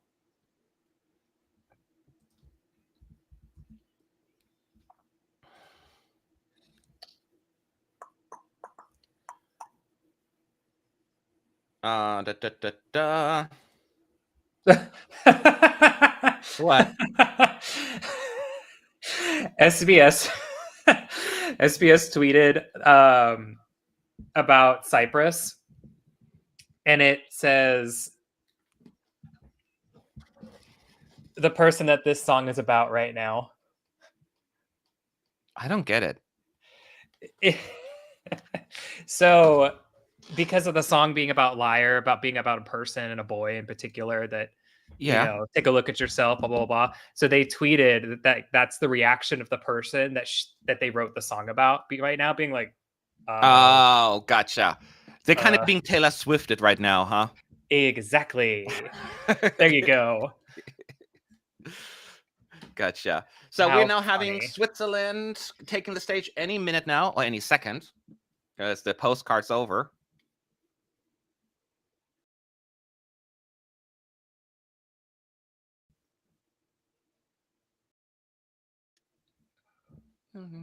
Oh, there's a mic Oh issue with no! Switzerland. You can even hear the sound, like something.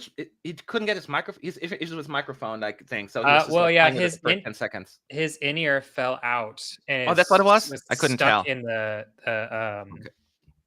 You could hear the crackling sound as well. He was trying to put it back on.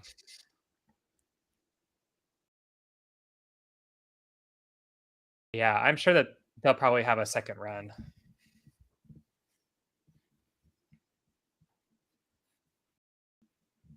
I'm gonna be saying something very confident. I don't think he even needs it. Not that he doesn't deserve one. If they want one, they should get one. But he's so good, and it looks so good. I'd rather just, if I were him, just save my voice and my energy for the jury show. This is a tiny little thing. Nothing, no one's gonna judge this or use this as an example. If they want it, I think they should get one. But if I would be them, I wouldn't.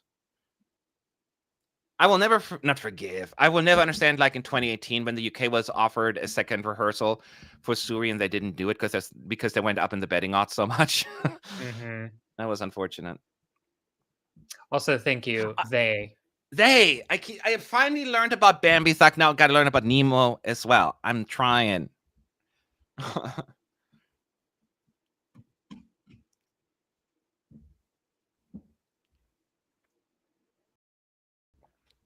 I will say, for having a really shaky start, they've picked it back around.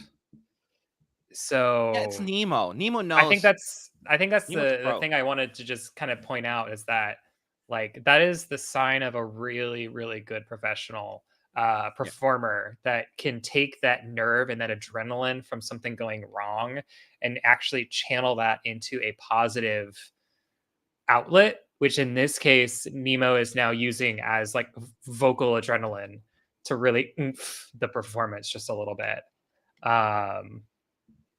It's not that much different than it was yesterday, but it just, like, you can't even tell that there was an issue is what I'm trying to say.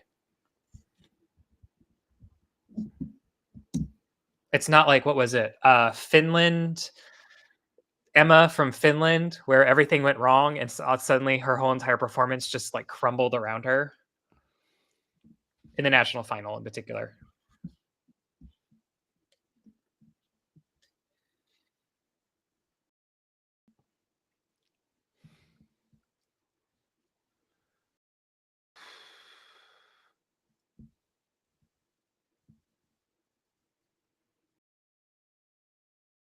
right.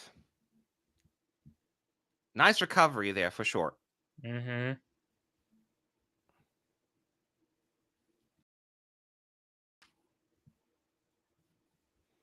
Nice. Yeah. So, but that's what a pro does.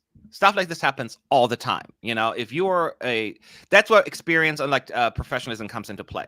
Because, you know, there are artists who throw a fit. And now that, you know, the show got to go on. And that is Nemo here right now. And there's a break now after Switzerland. This is a odd. But that's break. Malin is talking with a camera on her, but the camera is out here. I know, they used the wrong camera. That very interesting. But we're cutting away to the famous wardrobe malfunction switch over to a new dress. And now we're in the right camera. Yes. Although she's not looking at it. Yeah, this is obviously an unexpected break, and that's normal though. Again, this I've seen on so many different live streams, so many different dress rehearsals, so I would not worry about that aspect of it. That's why they have them. Like, okay, we got to fix this for the next one. Da da da da da da da. So it's all good. It's all good.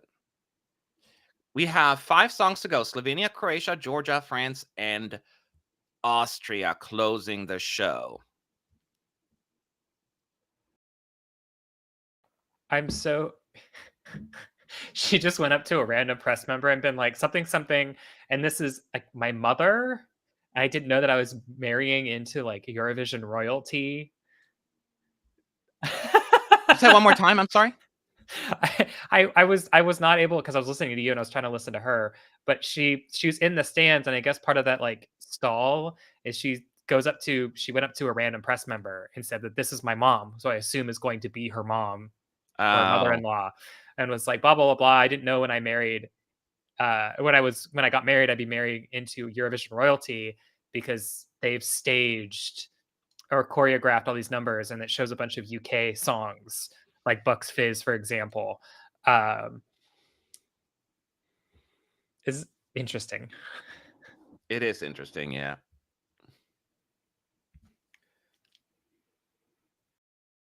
Yeah, they're doing some random interviews now in the audience. So there's another break because Slovenia doesn't have any props, right? So that should be an easier one, you would think. Her skirt rips off like Bucks Fizz.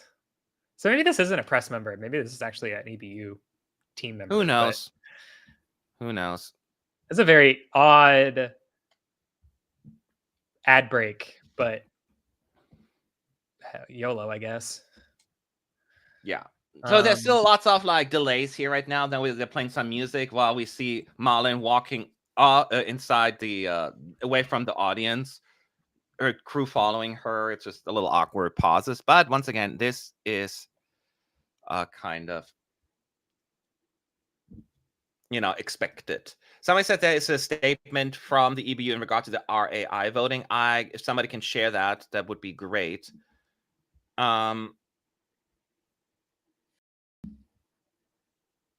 I don't have that yet. I only have the apology from RAI to the EBU, which is different.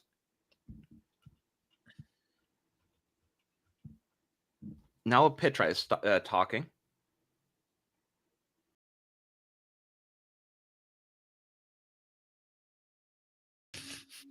Oh, they're talking digital about the video disc or DVDs, the kids say these days. Oh, and she has a stone next to her, so I bet there's going to be like a joke. Yeah, I didn't catch the joke, but it's funny. It's the Eurovision rune stone.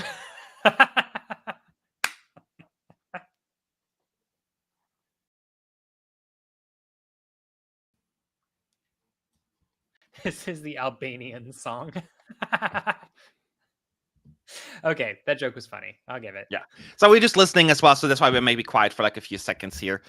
Doing this and that, you know, it's not always the easiest thing to do. Yeah, basically they're just doing product placement, so that their joke is that you can buy the DVD, you can buy the official CD, or if you would like, you can buy the official rune stone. And she points to it. She looks at it, trying to examine It's just a The random. statement, sorry to interrupt. Here's an update from the EBU on the situation now for RAI. The European Broadcasting Union has investigated this matter with both RAI and its televoting partner and can confirm that the information was published in error. We can also confirm that the information was incomplete. A valid vote was received from Italy as part of the results of the semifinal. RAI have been informed that this was in breach of the rules of the contest, which state that voting results may only be communicated after the event. So what that means, I don't know what the actual outcome was, but we'll see. Thank you, Stargazer, for your super chat. People need to stop spreading misinformation. Marina was yawning throughout the entire press conference. So much hate towards her for no reason. I don't know what happened. Because she was tired? Why were people like... Yeah. I always thought she was just so cool about it. She was like leaning back, being all chill. I didn't think of it like anything negative. So maybe I'm misinterpreting it. She was chill. I also said she's confident. It really was that she was tired. There were a couple moments. Nemo and Marina are best friends. Oh, are they referring to like a whole Israel thing right now? Oh, what are they talking about? I'm not 100% sure, but yes, what I know, because I watched at least that piece of the press conference, was she was tired, and there were some moments where she kind of drifting off just a little bit, and they had to kind of wake her up again. But I mean, again, she's been sick. She has a lot of expectation on her, and she's tired. Like, I also would probably be sleeping, as I did, because I fell asleep at the end of the press conference. So like, shwoo. Okay, I hate doing the rumor mill, but yeah, I think so too. Like that was, I didn't even realize people were. I think there was some miscommunication. She was tired. Period. Joost has deleted all of his Instagram stories about Eurovision, so I'm fearing the worst here, that he has been disqualified. If that's not something you would do.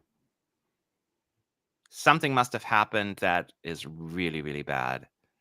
When was the last time someone was disqualified after? That has never happened. Never.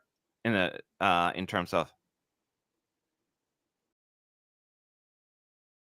Wow. If that is true. I know, again, we're reading into it, but it's becoming too much of a coincidence for this to be like, nothing. Well, and it also can just be an emotional reaction to the moment. So like, again, as I will be the voice of reason here. Let's wait until we have all the information in front of us before we run off. It could be a lot of things. Yes, it could be a lot of things. So we're trying to withhold, but it is just not adding up to me. Yes. Slovenia's rehearsing, by the way. I know there's so much going on. You know what they sound like.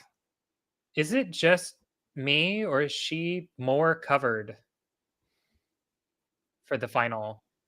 I don't remember this silver overlay. Or maybe she's just wearing something different.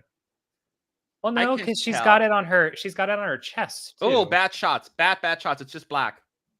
You see like lights flashing? You can see anything. Oh, bad They shot. went to the wrong camera. Yeah. I thought this all not automatically. Interesting. I'll be interested to see if that stays for the jury run. Well, yeah, no, it was there. It's just it was like super noticeable in the light, and I just had not seen it before. Yeah. It like really was like popping, but not for the right reason. But yeah, other than that, nothing new with Slovenia, besides that wonky camera shot, but that probably will not be there for the jury show. Yeah. I hope not. There was a weird camera angle last night too, and I don't remember who it was. But someone had like 2 random crowd shots. France? Oh, that was intentional, that weird spinning thing. That's the only thing I don't like in the French performance, where they like spin the camera slowly. I understand the idea, but because you get this microphone stand, but it just still seems awkward to me, that moment. No, it was a different, I think it was a different act. I don't think it was France. It was a different, like, it was literally a camera angle, not like coming out. Like, it was in the audience, like pointed up. Like, it was like a camera that was supposed to be on like the crowd, like a crowd reaction, but it was actually up and like a backup. But it happened like twice, and I don't remember who it was. Yeah. Those were odd, clunky angles. Yep. So Croatia is next. Currently, if you believe the betting odds, the one to beat. Ding ding ding.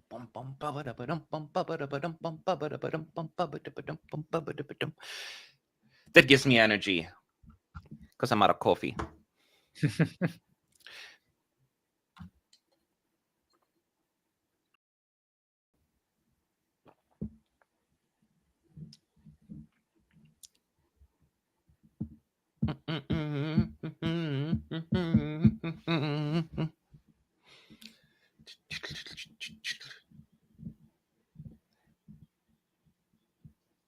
He sounds good. He has lots of energy already for this. It's really, you can certain acts who had so much pressure and expectations on them, now that they're in the final, seem a lot more relaxed and ready. Mm-hmm. And you can tell like there's a lot more comfort there, which you can just feel the aura changing a little bit in a good way. Not that I had a bad aura before, but it's just a lot more confidence there. Yeah, and that's the thing about the semifinals is that I think once you qualify, it's really just a ride to the end with the grand final. Like you kind of let the cards end up where they are. Of course you want to do well. Like I'm not going to underplay that, but like Yeah. I think for a lot of countries, I mean, especially like Croatia, I mean, yes, he's carrying all this expectation, but he's also the artist that brought Croatia back to the final for the first time in a while. Nutso from Georgia had a lot of pressure trying to bring Georgia back to the final for the first time since 2016. Like these acts have a lot of pressure, not just to perform, but to perform well for their country. And I guarantee you that now, as we go into the grand final, like Nuts is going to be having the time of her life because she's just so happy to be there that there's less stress involved with the result.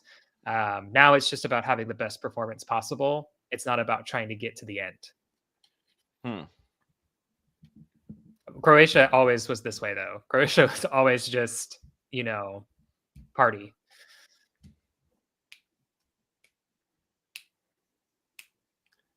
Whoa. And I know everyone, social media is running wild right now with rumors, speculations. Wait for the information. I know that it sucks because we're all like in holding patterns. But we also need to be aware that there are real people and real lives involved. And we don't want to spread something that is too damaging to anyone's reputation, career, or whatever it may be, or personal mental health. Especially someone I just went for a lot these past 6 months myself, so I can even more relate to this than ever before. Not that I was empathetic before. Yeah, and people are mentioning that Croatia was in the final last year, and I'm aware. I know that they were in the final last year, but sometimes there's a lot of pressure when you are a country or that you are an act following the first qualification in a while for the country because you want to continue that trend. Croatia's not the best example of this. Georgia is a much better example of just the pressure of getting to the final, just period. But I'm sure he's had a lot of pressure to meet the odds and meet the expectations of the fans, and he has done that. So yeah, off we move. Speaking of which, off to Georgia. Although I think it seems what I love about Nutsa, that you make a really good point about there's a lot of pressure on her, but there's something about Nutsa. She just is so confident that like you could never tell that she was nervous or anything. It's like she was convinced that she had the star quality, the song, and the staging to go far. And I never felt like she was nervous at any point in time. Some people are different than others. I would be nervous as fudge. I think that she was nervous, especially in the green room. You could really tell. Yeah, in the green room, but not when she was performing. She's one person when some people go on stage and all that nervousness is gone. Yeah, not when she was performing in the green room. Yes, absolutely. I think she's been nervous in the build-up too, and I think she's been nervous. Like, but she is a very guarded individual, where she doesn't show you, I think, what's happening behind the scenes. And so it wasn't until the green room that we really saw her be like very nervous. But I'm really interested. So there was an issue, at least on my stream. I don't know about other people's streams, where it sounded like her microphone started to die because I could barely hear her. Right now, you mean, or last night? last night in the actual live show, like on the Peacock stream, it sounded like she was like screaming on top of the track. I could barely hear her. Can I be honest? I was taking my dog for a walk during that time. No one. I was like, I thought I could get away with Rude. it. No one would find out because I wasn't on camera. Canceled. He had to go, and I was like, I cannot go because I had to get ready for the post show. So I was like, all right, Gaston, let's go. So I missed like a couple of performances because I've seen them a million times, and I did watch it afterwards, and I didn't notice it, but I also wasn't paying as close attention as I should have. Yeah. So far, it sounds better. So I'm betting that it was just an issue with maybe the microphone, but you could still hear her. Like it wasn't bad. It's just it went from like equal levels to like this.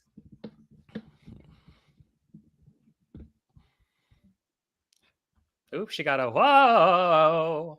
So then we only have Georgia after Georgia. We have France and Australia, according to the screen, because Austria was replaced by Australia last minute. Don't worry, everyone. That's but what they did when Austria walked in earlier during the flag parade. They put Australia on the screen. That is such a ouchie bouchie. It's funny. I don't think anyone's offended, but it's funny. It's like an honest mistake. Okay, so maybe it wasn't just me because Evan said that they felt like Nutsa was desperately trying to sing over the backing vocals. So maybe it wasn't just my stream.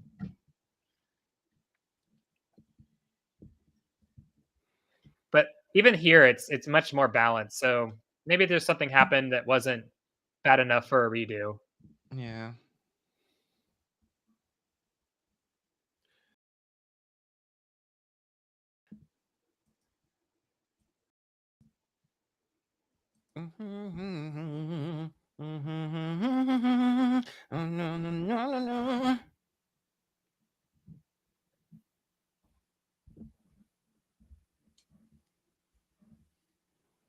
Man, there's so much going on this year. Bless. Now it is France's turn now that Georgia is gone, and France jumped in the betting odds quite a bit as well. Now in fourth place, I think they were at 6 or 7% the last time I checked, which is still, of course, far away from where Croatia is at 41 and Israel at 21. But it still shows there was some, movement there. Are you surprised about that, Connor? Sorry, I was distracted. Of course you were. Say that again. I said France, after yesterday's show, went up in the betting odds quite a bit. I know it's still far away from like Croatia's 41%, but it's now in fourth in the betting odds. Does that surprise you, or is that more like what you knew was going to happen? I mean, I figured that France would probably rise a little bit in the betting odds. Of course, there's been some external factors that have happened to kind of what's going on in the top four. But I mean, I think that that's naturally going to happen. We got the live performance last night for France. And so there are people that obviously probably felt comfortable enough to put money on it. A lot of people with Croatia already put money on it. And so that's not going to change that much. People maybe felt more comfortable putting more money on it than they already did, keeping him in there. We obviously know what happened with Israel. I don't really look at the odds. So if France, you said, was like fourth, then yeah, getting that live performance basically bumps it a little higher. I just don't pay attention to the odds because we mentioned it yesterday. It's about money. It's not about what they actually think is going to happen. It's return on investment. I find it more interesting, like people's perception. It's it's not the reality, but it has a little bit of the perception of what might do well. And it's not. Sometimes they're right, the perception, but oftentimes it's also the opposite. So it's just, for me, that's more interesting. I'm curious if France Le Mans is going to like save his voice a little. Knowing what he does, I don't even think he will. He will just give it 100% again. But if he does, I would not fault him at all. Yeah, I think that he will too. He has not saved his voice in any performance up to this point. Yeah.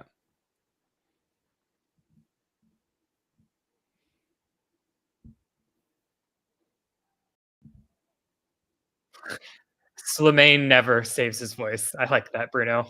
Yeah, he doesn't. I hope he is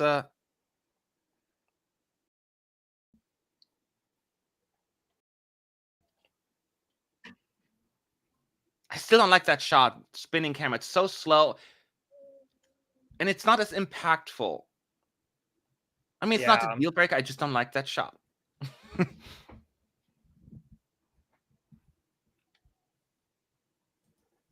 But it's not just a choice, you know. I'll give him that. So I'm not gonna whine about it. Maybe I will. Mm-hmm. Let me listen.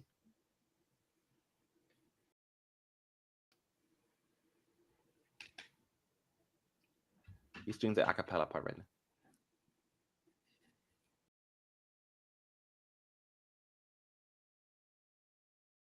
He's a little softer on this big note there. He's holding a little back a little. But it sounds still great. And this is the thing about, you know, don't get me wrong, I absolutely love France and I love this performance. I think that this has been the problem of him going so hard in every single rehearsal is that you can kind of hear that strain in his voice. Yeah, it's and we heard cracked it. a little bit here. It's cracking now, and it wasn't at the beginning of like the first couple of rehearsals. And I think that that's just because his voice is maybe not getting enough rest because he's been going so full force and everything. I think that we could have had a run or two, gotten the overall picture of this, and he could have kind of held back just a little bit or brought that down or something like that. And it's still a good performance, but he needs rest. He needs vocal rest. Yeah.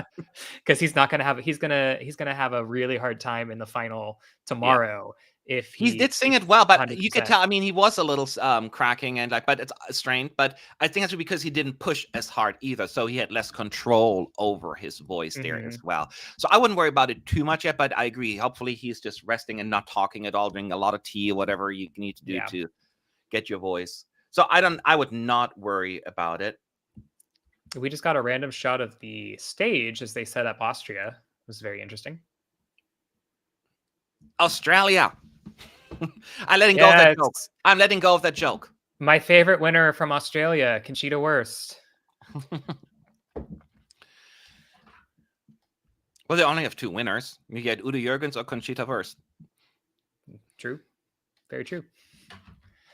And I love Udo Jürgens. That's my childhood. Like when I was a kid, you know, his music was played. He was performing the theme song to Tom and Jerry, you know, and that kind of stuff. So his songs were always... God. The voting box for Austria just went and it just fell off the screen. It just had like a seizure there. Yeah.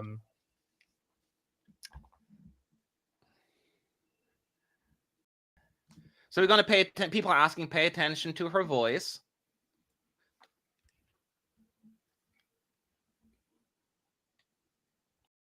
Good start.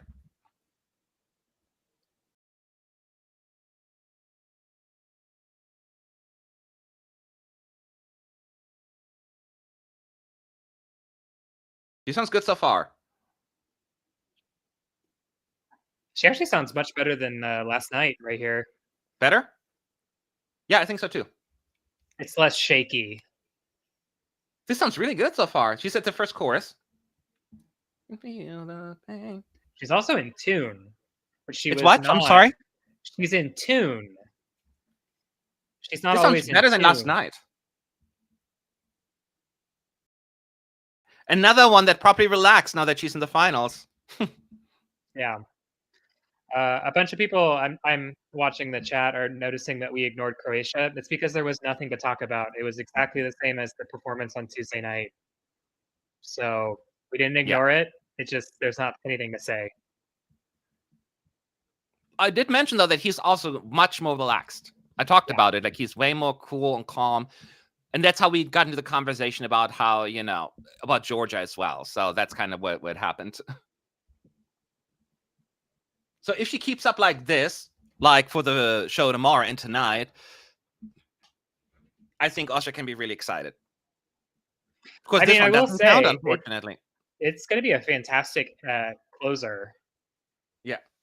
The only thing is that what I guess I worry about is, like, we went into, what was it, 2019 with Spain being like, oh, this is going to be such an amazing end. to the final, and then they did not do very well.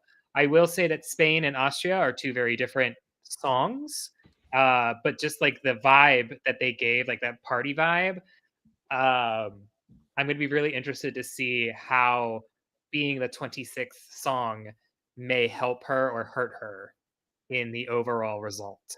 Yeah. To be fair, I mean, Spain was like 13th or 14th in the televote. I think they finished dead last with the jury, so it would have probably done way better. The juries did not like it. So it would have to be a similar outcome for Austria here, I think. So I think Austria is in a better position to do better, but I'm not saying it will do better. But the point is that she sounds good today. The only flub that we've kind of had so far is the "we can't be saved," like that line. She kind of missed it just a little bit, but truthfully, I don't think she's ever really going to get that 100%. Overall, that was a much better performance. So if she keeps that and she manages to at least pull that out for the jury show, she might do a little bit better than I expected. Just like in a jury vote, specifically in a jury vote. She's always going to do well in the televote, and I already knew that. But in the jury was where I was worried. So stick around, everyone. Even though all 25 artists now, we have to say, because we don't know what's going to happen with the Netherlands, but everyone that is currently supposed to rehearse did rehearse. And we are now moving on to the recap portion and then the interval act. So we want to find out what the interval acts are, of course, what they look like, and then we get the fake results. So, and then we're going to do the same thing tonight, but we'll have the actual juries voting. So everything matters. So stick around for that. And I agree with Oscars. I'm going to put it on screen real quick. Please be careful and cease posting all sorts of rumors about Joost until official confirmation from EBU and Dutch delegation. Posts will be removed because it's just getting a little bit out of hand. They're like really wild things. And even if the wildest ones are accurate, it's not for us to speculate over that. We're talking about personal, professional lives here. And I'm always so careful about that stuff. So I will only trust the trusted sources that I have here. And if they're wrong, then I blame them. But, so let's be kind to people, everyone involved. And once we have something official, then sure, we can dive into it. I'm curious, though, are they going to be in the recap? Oh, yeah. Good decision. Not decision. Good. They kind of have to be because they use this recap for rest of the world. Oh, no. Well, no, they'll use the recap. They're using the recap from this performances. No. You're right. I don't think they're going to be in there. So it's Ukraine 2 right now. We'll see. I bet that they probably will pull. I think they're going to skip it, and they'll still skip the number as well for the time being. Right. I was going to say they probably might skip it for the broadcast, but if they do use the first dress rehearsal footage for the rest of the world vote, they probably will just use the clip from the second semifinal rest of the world and just splice it in with the new number.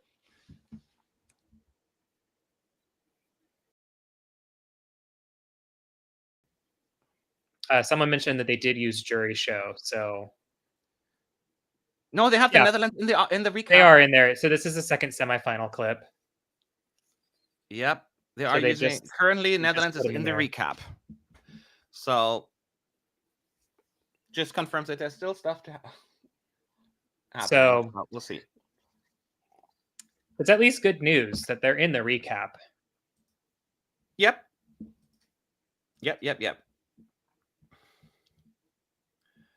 So, and people saying, look at the odds. I mean, the odds not going to change. I mean, there will be some movement. I'm sure that certain countries will go up, a little down, but the real shift will probably happen tonight, if there's anything. So, plus it's shifting all the time. This is the time where everything changes, So, let's relax. Let's relax. Now, if you have any questions while we're going through the recap about the show and what's happening at ESC United, but keep it calm, keep it nice, okay? What time does the show start tonight? Somebody's asking. Just like the live show tomorrow, it starts at 9 local time in the evening. So that's an our show will start like 10 minutes before that, so our live stream, so you can join us then, and we'll have some fun. I'm sorry, I got a burp. I love how much Ireland sticks out in the recap, but like in a Well, good way. Yeah, Just like it's just chaos screaming. And then it flips right to Dawn's. It's like, ow. We go from like intense vocal screaming to intense emotional or intense ballad. Yes. Then to Marina doing the da da. This is like a woo. Maybe this is what they were thinking about when they did the running order. They were like, let's just put you on a roller coaster in the recap. Okay. I'm getting some updates here. Let me read through this. Nope, no updates yet. Actually, it's just something update that he was in the recap as well. So I just always being very careful to the sources that I'm listening to. Well, while we have the recap going, I am gonna go pee because I've had. Okay, I'll take your screen. Then when you just let me know when you're back. But I'll be back in like 5. And I will run the show in the meantime. And I need your questions at ESC United. Do you have anything planned for tomorrow throughout the day? So your day is my night. So I got up at 3 a.m. this time around. So tomorrow we'll have a pre and post show as well. So we'll be alive a little while before the grand final. And then we'll be live as soon as the results are in and we have a winner. So we'll have 2 shows, and then also on Sunday we'll have then time to digest everything as well as look at the full results that'll come in from the juries and televote, the full breakout. So there's still plenty to go, and once 24 is over, it's time to focus on 2025. Kind of that's how we roll. We're still in the recap, by the way. Armenia's clip is currently up right now. So people still keep asking about the leaked Italian televote. The EBU and RAI made a statement that was against the rules. RAI apologized. EBU said it was against the rules and that these votes are incomplete. So we don't know what that means. So just don't get too riled up over that either. So just hold on. Is it true that Linda Woodruff had an interval act? Well, they had an interval act yesterday, and they're going to have one this time as well. They have like a clip in between the commercial breaks. Yes. So she'll have a clip on there as well today or tomorrow for you. So we'll get Linda Woodruff plenty, which, I'm not against. That's always funny. What did you think of the recap clip in general? I thought it would be another moment. Not talking about the current Netherlands situation. What did you think so far, the recap clip in general? So for the Netherlands, the clip is, to me, I still don't think it captures the vibe of the song. So I don't know if that was the right thing. For the others, there were some other, I don't remember all of them by heart right now. And to be perfectly honest, the recaps are usually the only time where I can chat with you all in between. So I haven't even paid too much attention to them. So I can't really comment on those a whole lot, actually. I wish I could, but that's just been a time where I'm like, okay, I don't need to listen to the clips again because it's just too much. Your favorite dance break of 2024? None. I don't know. I'm not a big fan of dance breaks. They're all kind of the same for me. It's just like flipping hair, flipping back and forth. There's also a difference between a dance break and an instrumental part and stuff like that. Because, like, for instance, I would not call what Lithuania has a dance break because it's not like meant just to dance. It's part of the song, right? While, like, for instance, like in Georgia or in Malta, they have a specific group just for them to dance. The idea was, it's a little different. So I'm always trying to separate those as well. Oh, I think he's back. All good? You back? All good. Okay, Yes. perfect. You did not miss a thing because as you come back, the recap also ended. So perfect timing. I timed it perfectly. I know, right? Just refreshing my news feed here. Nothing going on right now. Just, a lot of chatter about the same stuff. So we are now getting, after this recount, let me listen to what the next Interval act is. I think it's going to be the Charlotte Pirelli Corolla. No, they're saying it's ABBA. I'm kidding. Wow. No, I'm sorry. Well, they just mentioned ABBA, actually, but...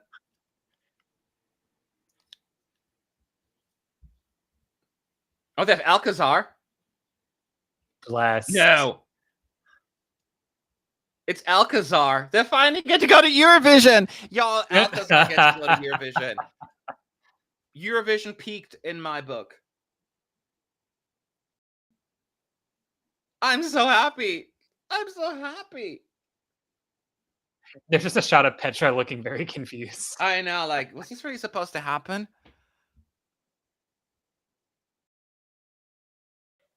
Woo!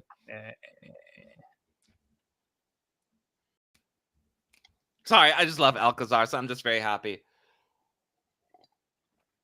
A lot of you may not know, even Alcazar, they took part in the Eurovision, in the Melody Festival, and about 89 times, and they came close a few times to represent Sweden, but they never made the cut, and I've always been, like, such a fan of the disco sound. So it's nice to see them. Yeah, they're singing disco. Yeah, they're singing that song, actually. Though they didn't pick my favorite song of theirs, but still, it's still fun. Now you've seen the whole running order. Who stands out? Well, that's an easy answer. That doesn't always mean the best or whatever, but who stands out? Ireland stands out. Croatia stands out. France stands out, just for the emotional part. It doesn't matter if standing out isn't always a good thing. Sometimes it's good, sometimes it's bad, but those come to mind for me. How about you? I almost called you Gabe again. Connor. Rude. No, I definitely agree with Ireland in particular. Ireland and Croatia.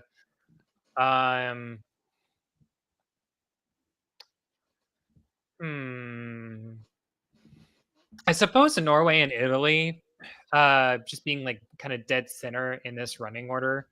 But then, as I mentioned also earlier, like literally having that string of 6-7 songs from Cyprus and 20th to Austria at the end is like a crazy Whoa! crazy run. Sorry, I'm listening to the jokes right now. They're like, no, this is Alcazar. They always say yes to anything. Ouch. Ouchie pouchy.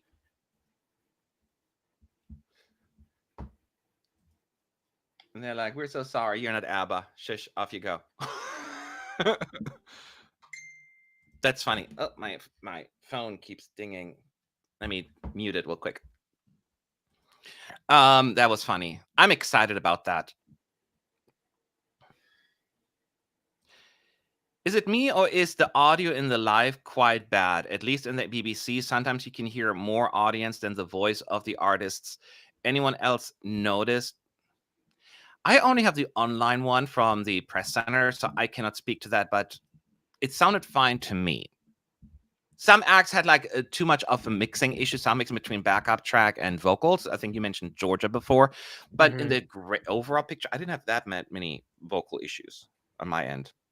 Yeah, I think that it's been fine overall. In the event that there was any issues, it may have just been a mic balance issue or something like that. But yeah, the only one that I actually picked up on was the issue that I mentioned with Georgia, and she still qualified, so it obviously wasn't that big of a issue.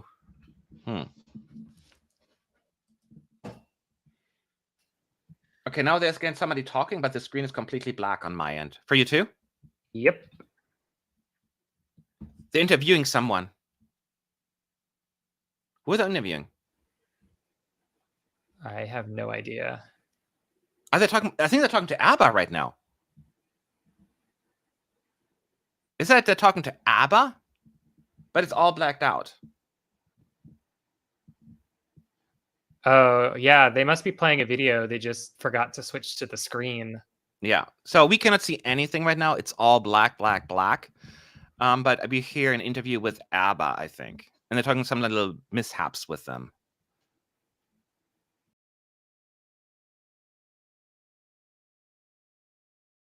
Wait. It's a clip though, right? They're not in the arena, I don't think. Yeah, it sounds recorded. I know they're playing Waterloo. Yeah, because this is the interval act. But with their vocals. Oh, now we can see. They're playing the clip of ABBA. There it is. Now we can see it again. Yeah, so it was all pre-recorded. They just forgot to switch to the screen.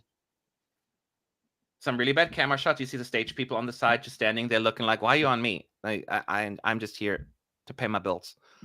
I mean, the volunteer, so maybe not.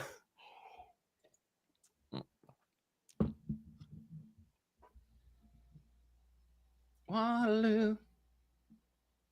So it's not going to be ABBA singing. It's just ABBA's performance, the music video, the video, both the music video and the Eurovision performance, all over the screen. Unless there's really like a surprise and they're going to show up, but it's not going to happen.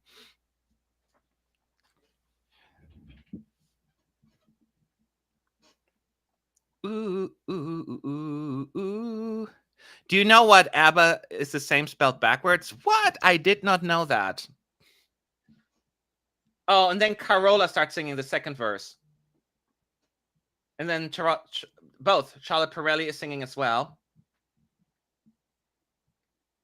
And Conchita as well. We knew that all three of them would be there. So they're singing Little Part of Waterloo together. Oh, I left my water. Oh, well. So yeah, those three are now singing the second part of Waterloo. Oh, I love this. All look fabulous. Escape if I wanted to. Waterloo.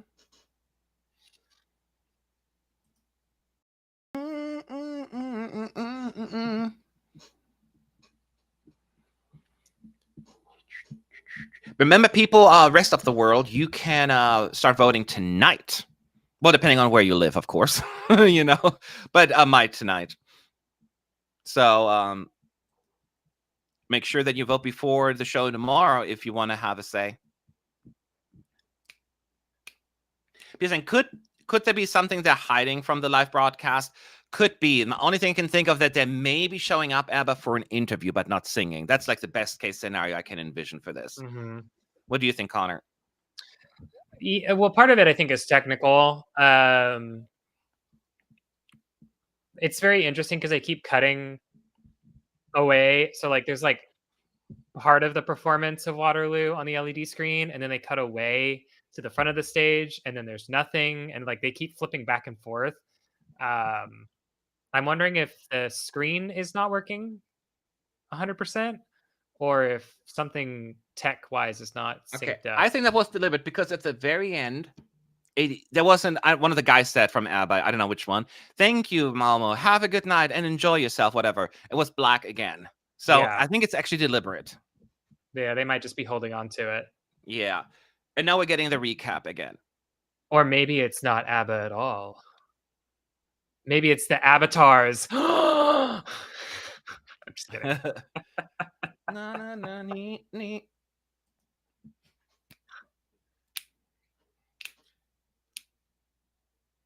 The people in the audience in the arena, they see more. So, meaning the press folks, they give them updates and that. So it was just a video.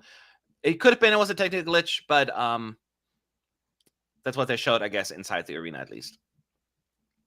Which you kind of could take away from this. So, yep. Other than that, there's now just waiting for the next interval act because it's still voting time. I've just seen a backstage video of, okay, it's still about Netherlands. I'm not going to comment on the Netherlands, at least not adding any other speculations until we have a little bit more. So please forgive me if I'm ignoring those comments. But again, I said I don't want that out there. God, Lithuania is such a vibe. Yeah. Okay, so I have a question for you, Matt. Yes, on the topic of ABBA and the whole Avatar kind of I guess, excitement of their tour. If you got to pick one Eurovision winner to have a hologram concert, who would you pick and why? Like just like kind of like what ABBA has done thing, like in Correct. this is going to be a biased thing, of course, but I would probably pick an artist that I have a lot of nostalgic memories of. So it would probably be some old school German one. Honestly, I will say actually Udo Jürgens from Austria, now thinking about it, because Hmm. so many memories from like my early child. My parents loved Udo because it was very Schlager music. He had so many famous songs. And like I said, he was singing the Tom and Jerry theme song. He had this famous song, I've Never Been to New York, and Mhm. so many other, oh gosh, Griechischer Wein. There are so many hits that he's had. So for me, I would want to see Udo Jürgens just because that was my childhood, my early childhood. And my family was always years behind in music anyways, right? So that's why I have so many. And in case those who don't know who he is, he represented Austria a few times in the 60s and one in 66 with Merci, Chérie, für die Stunden. No, Which is a Merci, good Merci song. für die Stunden, Chérie, Chérie. That's what it was. Yes. Yeah. I would probably say I would go with Domenico from Italy, who had which was the song that was like the Grammy nominated? Was that his 58 song, his first song? Anyway, Domenico, I would say. I would also say Liz Asia, the first winner.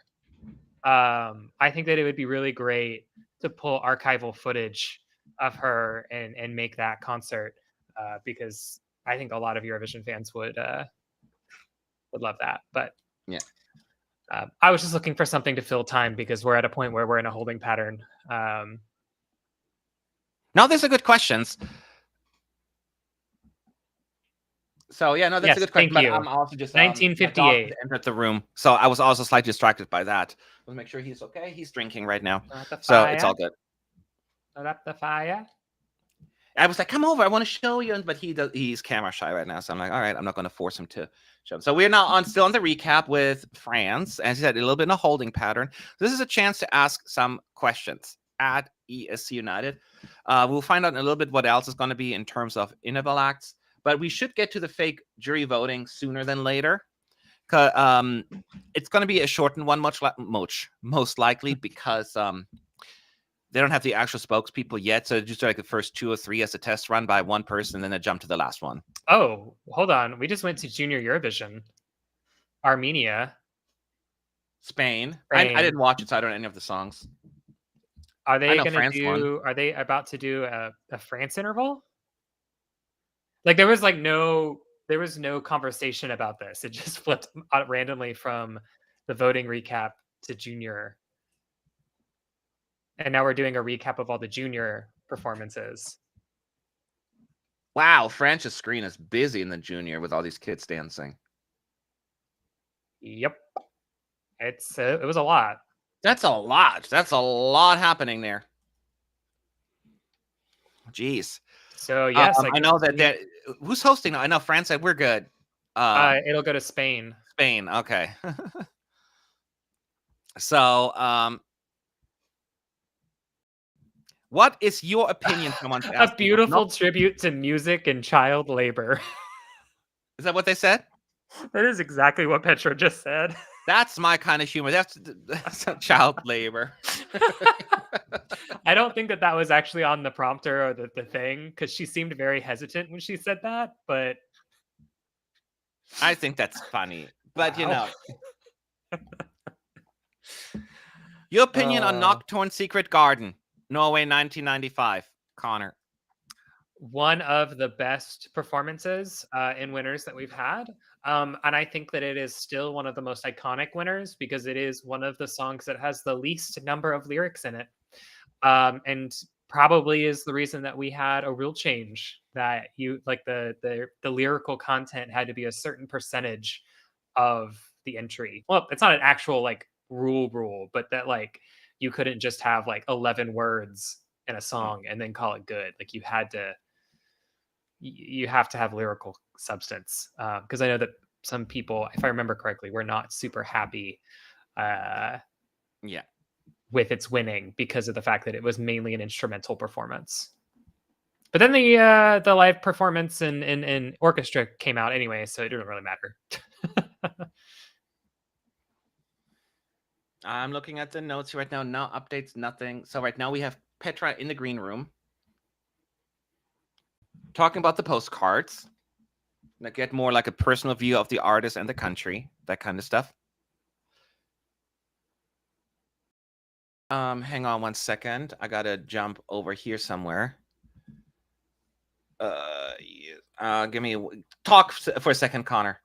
Sure thing. All right, so we are now going back to Malmo 2013 with Petra's interval act, and I think this is just kind of it's the setup for Petra's interval act. She now has her own postcard, which I think is actually kind of hysterical. They filmed her like as if she was competing. And it's all just her smiling at things. She spilled sauce on her shirt, and so now she's scrubbing it off in the bathroom. This is actually kind of her. It's one of those like it's a gag because like her bow is like up in her face in the postcard and stuff like that. So, and then now she has Loreen nails. They both do actually. So I guess this is actually set up for Loreen and not for Petra. And Melanie said she saw Loreen in the arena, so she's about to get ready to perform because we do know Loreen's going to perform as well.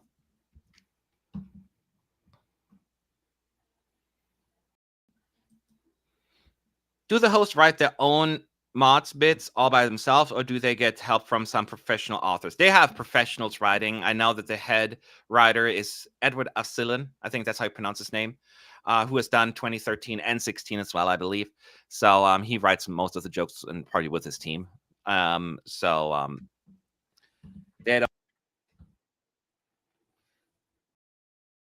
Queen, mother, as the kids say these days.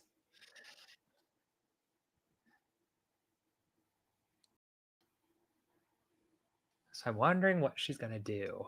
This is the one thing I love about Loreen is that you never really know what to expect with her. There's an orchestral on top of this. Like a Matt, you're muted. I'll keep talking. There are streamers on stage. And she has a new mix of tattoo, as I expected. So there you go. You're unmuted. Can you hear me now? Yes, I can.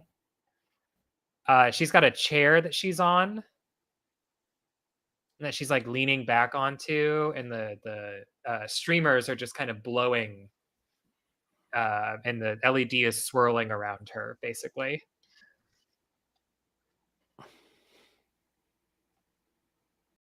There's a moment of silence. Hello. Hello. Can you hear me? Yes. Can you hear me? Yes. Okay. I don't know what's happening. All right. My microphone was going rogue.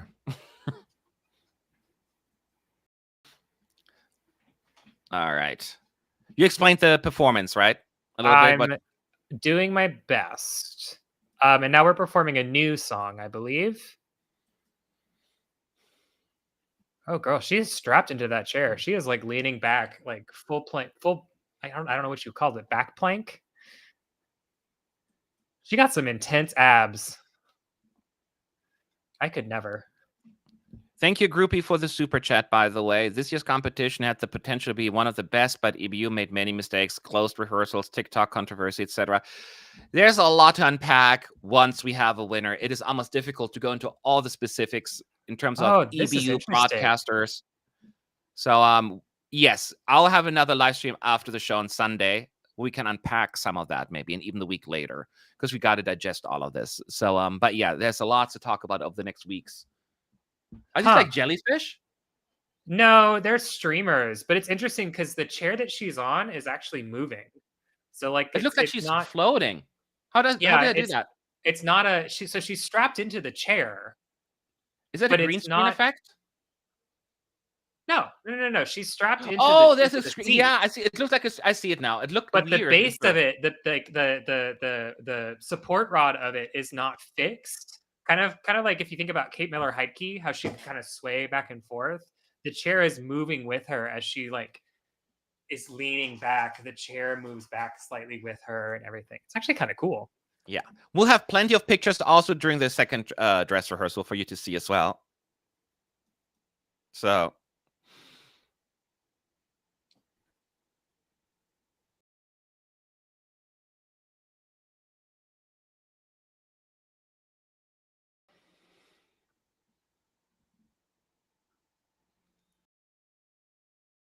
You're just paying attention to Lorraine right now.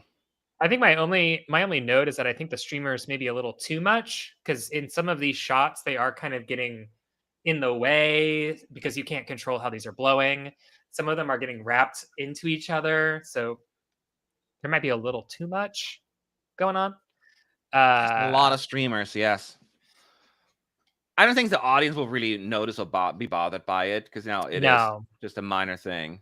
They're just kind of getting in the way of some of the camera angles, but c'est la vie, if you will. That's why it's a rehearsal. What's the name? It's her new song. What was it called again? Forever? I have absolutely no idea. It's her new song, and I forgot what it was called. And now we're kind of like getting back into a tattoo motif. Oh, the colors, yeah. But I don't think she's going to sing tattoo. And she has another orchestra. The violin orchestra piece has come back in. Forever. That's what I thought. Yes, forever. Because I heard forever. Yeah.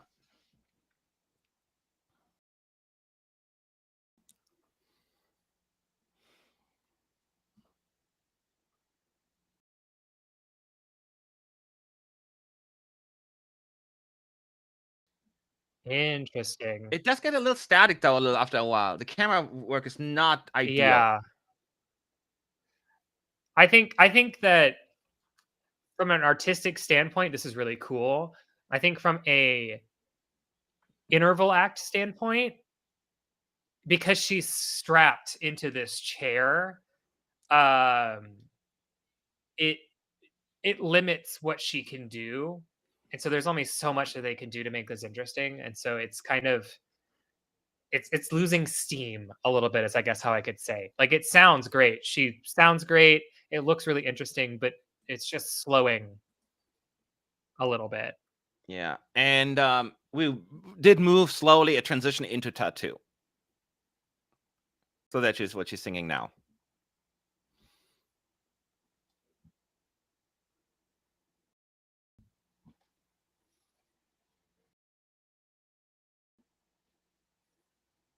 It's really pretty though. Like I love the orchestral version of this, and it looks pretty. Mm-hmm. But you point out the issues with what we've seen so far. There could be some more work to be done on the camera because it was a little all over the place. But I'm sure that there are going to be some things that they'll take a look at. They'll fine tune and everything like that. Yeah. So it's just maybe a matter of this is the first run and. There's going to be some clunkiness here and there. Yes, that's kind of almost expected. And everyone, please pay attention to the pinned message we left. We don't have any updates on the Netherlands, and we don't want We don't want to go too much into speculation area because those are real people that can be impacted by any sort of speculation. Their reputation. Oh, you okay, baby? Sorry, he was coughing. And yeah, just be mindful of that. We want to give everyone the respect until we have more information. And we keep checking. But in case you're wondering, Netherlands has been removed from the running order in the rehearsals today, and the EBU did state we're currently investigating an incident that was reported to us involving the Dutch artist. He will not be rehearsing until further notice. We have no further comment at this time, and we'll update in due course. That's all we know.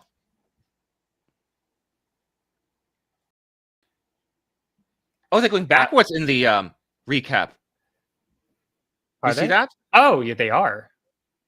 I was like, they're already at France? I'm like, That wait, was no, they're going backwards. Why are they going backwards? They used to do that in the past, like when they had to give the later early songs a better shot, like going last in the running order. They've done that before, many years ago, but coming full circles. Oh, well, that's interesting. We just got a blank screen for a quick moment there.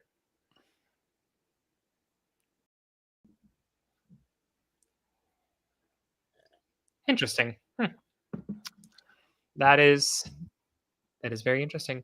I had something I was going to say. Oh, it was about France. So one of the things we talked a little bit during their run about how he really probably needs to save his vocal, and I think that the recap of this shows the reason why is because the moment that France is choosing for the voting recap is the moment where he is and he's behind the microphone. But in the voting recap, it's where his voice cracks. Yeah. So you just hear his voice crack again. So it just kind of reiterates the point of like, one, how important especially tonight's performance is going to be for all of them. But also he just really needs to save that because it sticks out and not a way that France wants it to stick out. Yeah. For sure. I just noticed that as we came backwards, I was like, ooh, uh-oh, that's a bump. And I know it's a come and go in this chat, people coming and leaving for today. So in case you just joined a little while ago, as a reminder, tonight will be the second dress rehearsal of the grand final. And at that point, we will have... This is what I'm trying to say is it's going to be significant because the juries will vote tonight. So every act will give 100% and to make sure that they get as many points as possible from those juries. And so be back for that. The show starts at 9 p.m. Again, we cannot share any video or audio, but we will do our best to describe what is happening.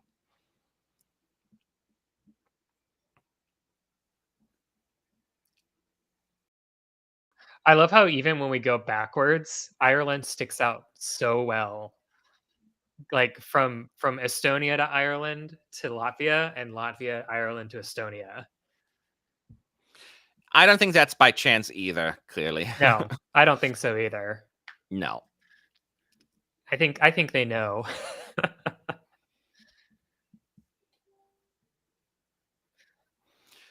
But hey, I mean, if 6. if they are going to run the voting recap backwards, maybe being first and also by association second for Sweden and Ukraine isn't as much of a issue as we thought it was going to be. Now, I will say they are running this backwards by a point where probably everyone has completed their voting.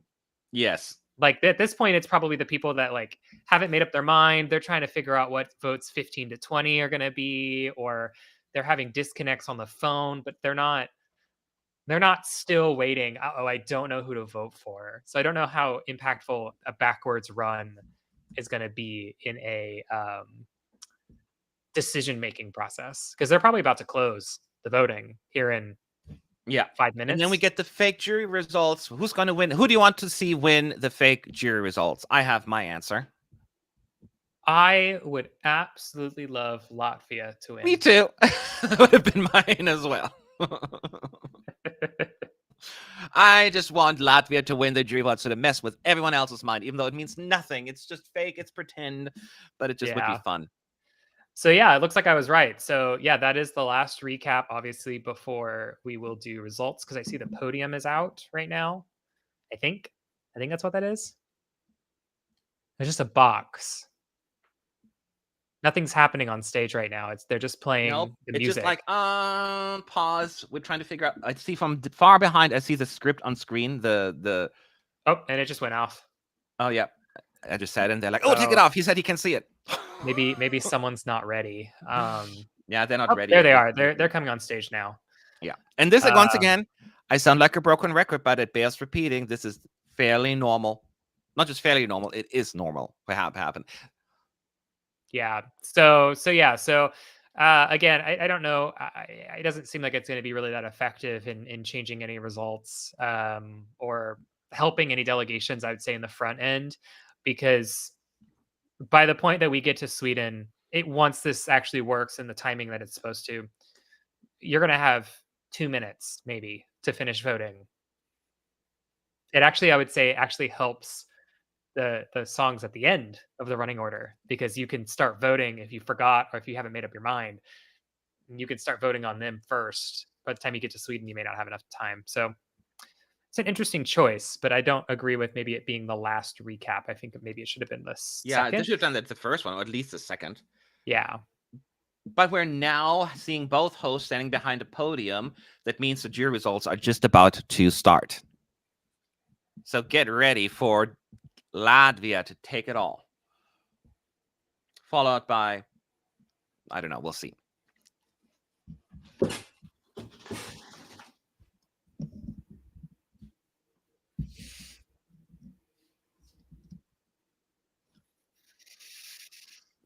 Oh, they're doing the countdown from 15. Can they just do the last 5 seconds? Can they count up? Huh? Can they count 1, 2, 3, 4? No, 15 seconds is so long. 15, 14. It's always awkward at that point, but that's just me.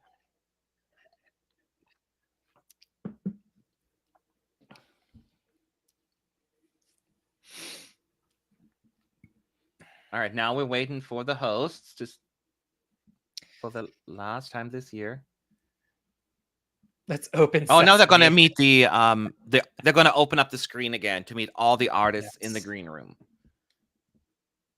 So there won't be any artists in there. They will only have the stand-ins, the stage people. Yeah, the like 6 people that are going to be there. Exactly. Which is my dream job. Before I die, I want to do that. It would be quite fun. I know, right?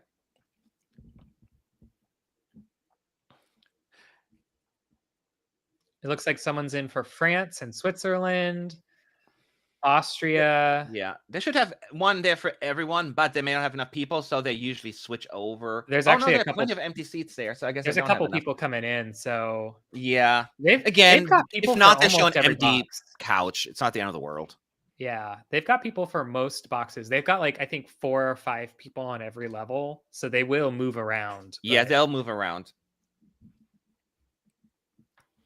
They double and triple check the results.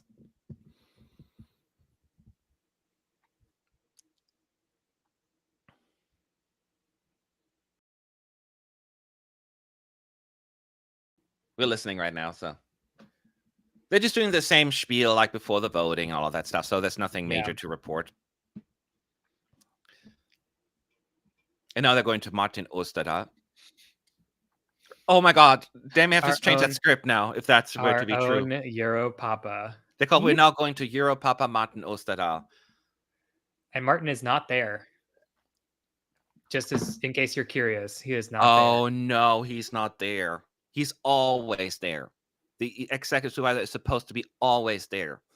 So that means he is distracted, busy with something else, urgent matter. So also Malin is coming off stage.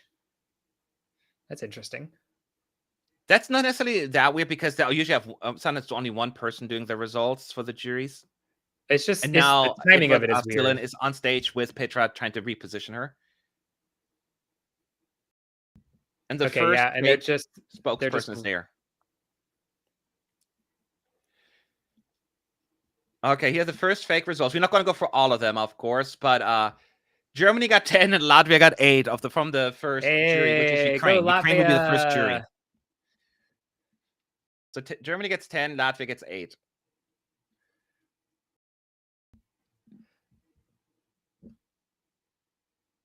So the 12 points, the first one goes to, from Ukraine, fake results, Slovenia. Slovenia gets the first 12 points of the not real votes. Now keep in mind, they're not going to go through all of these. They usually stop after like 3 or 4 juries and then just move on to the end because it's all just pretend. Tonight, all the spokespeople will actually rehearse, though. I do like that so the way that the voting looks in the arena is that obviously the screen has split so that the green room is visible. The top part of the LED will display the country name So right now we have the United Kingdom. So it says the United Kingdom like it does in the beginning of the performance. And then on the bottom half, you see the image of the spokesperson, as well as like the graphics of the what they call it, the Northern UK Lights. votes second. And Germany gets 10 again. So Germany gets 2 10-pointers. They're setting them up. I know, right? He gets some good results at least. The 12 points from the fake jury from UK goes to Slovenia again. The second 12 points for Slovenia in a row. Is Slovenia going to win the jury fake vote of the first show? Maybe.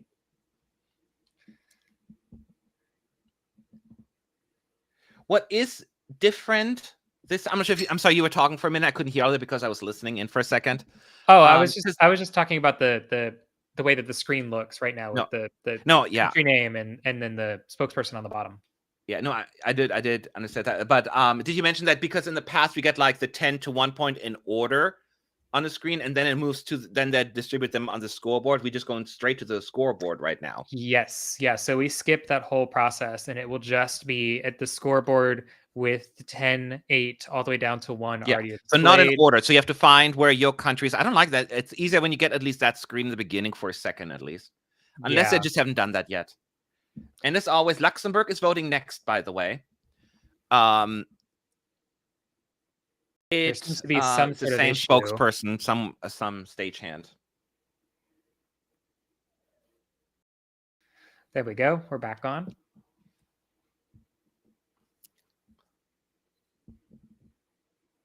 So there's some technical difficulties. 3rd out of 37 countries to vote is Luxembourg. And there's a delay. He's speaking in Swedish to the people in his ear, probably.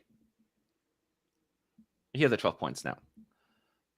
We don't even see the screen of the other points. Well, it's probably on the points. What the heck? It probably is on the left side. Yeah. Slovenia also again. They're just going to give all the 12 points to Slovenia. Wow. This is going to be a landslide televote win. We're just awkwardly waiting. Lots of issues there right now with the rehearsing. They're starting over, like going back to Luxembourg. Again, it's fairly normal, but and keep in mind it's just a feel of how the flow is. We're not. And the cool thing is, you explained the screen how Luxembourg says on top the country's name, all that stuff. You explained that, right? Okay. Yeah, I can really tell that something's wrong because we're getting. Oh God. Oh, the screen is only half now. Like the score. Yeah. They're like taking a, like when you take a window and you're like, oh, I want to like overlay this window on top of something. That's what they're doing. Is they're just. Yeah. So we see like you have 2 browsers open, kind of thing. Yes, we see like what the scoreboard is, but only like the first 4 countries. And now the guy's giving not a countdown. He's counting up from 1 to like 20 or so. 18, 19. So they're testing something because he's just counting from 1 to wherever. But there's something wrong with the cameras because we just have 1 camera. That's like, it's not like in a normal. There we go. They've just been in the crowd for normal. No, it's nothing to worry about. It happens. We have seen way longer rehearsals. Now we get the 12 point from Luxembourg, the fake ones. They will go to. Okay, there are Slovenia. The third 12 points for Slovenia in the fake jury results. And they will announce. Someone asked. They will announce the results in French. He said La Slovene 12 points. I think is what Slovenia is in French. I'm not 100% sure. Okay, lots of whispering. So there's a major delay here, but that's why we love these rehearsals. Yeah. And I mean, honestly, this is the first time they're running it, so it's not shocking that there's some issues, but It's almost shocking No. because the first dress rehearsals was so smooth for the most part. You're just like, well, they don't even need rehearsals anymore. But as you can see, it can get a little hairy at times where like, okay, remember you have to switch over here, da da da da da. And it's different right now because also when the show comes, the live show, you'll go to people outside. You have like different broadcasters calling in. Here they're going somewhere within the arena. And I think they're just going to skip ahead to the 37th qualifier, I think, at the end. And a 37th jury, 37th qualifier. Which would be Sweden, right? Correct? Sweden should be the last one voting. If because the UK, Catherine, was the last one to vote last year. So yeah, it would be Has there ever been a tie and a fake results? Was it last year that tested the tie? Or was it the year before? Remember, there was a tie that tested. You're testing my memory. I don't remember. I remember it. I just don't remember if it was last year or the year before, where they tested an issue of the issue of a tie, and then they decided, So yes, they're testing a lot of things. They're testing a lot of like landslide jury winner and all that stuff, and they try different things. Whew. I need more coffee. Excuse me. Yeah, me too. There's a lot of back and forth going in Swedish right now. Petra is speaking in our ear, so we don't really know what is going on.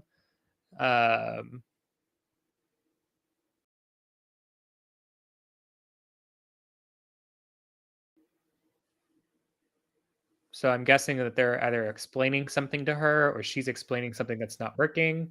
And now we're going back to Luxembourg. So we're doing the third country again. And it's a new person.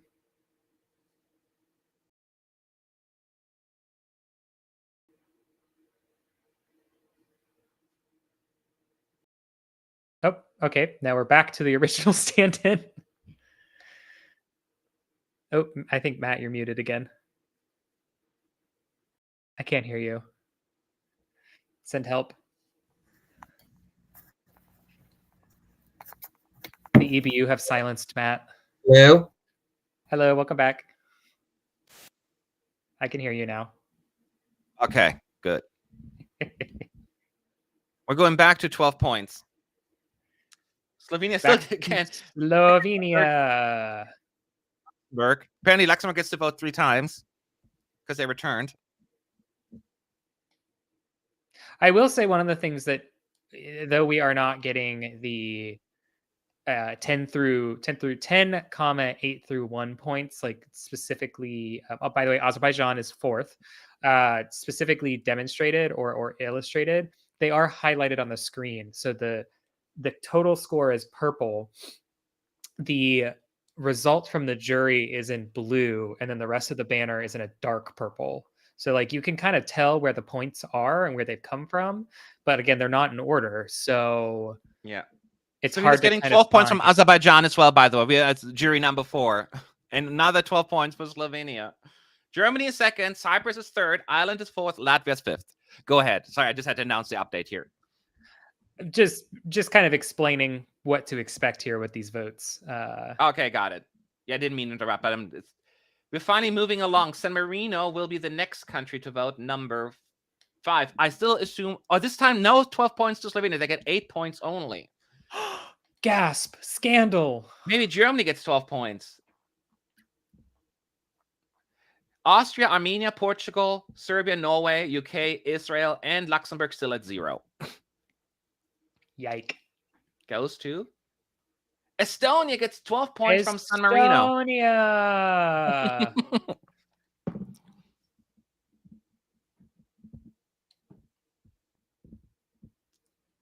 So, yeah, these are fake results. I still assume they're going to jump ahead in just a little bit. That's how I've been doing in the past.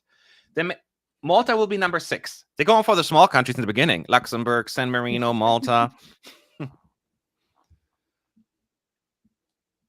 6th country. And again, 10 for Slovenia. Oh, Germany fell into 3rd place. Cyprus moving to 2nd place. But Ireland is 4th place. Baby Isaak is going to potentially win the fake results. And I'm sure people are asking about Croatia. It's 15th place right now. Just waiting on those 12 points.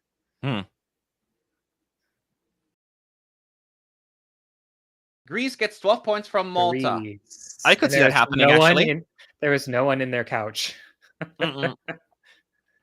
I feel bad because she just had to move from I her know. Don't make couch. her run that much. She was in the Switzerland box.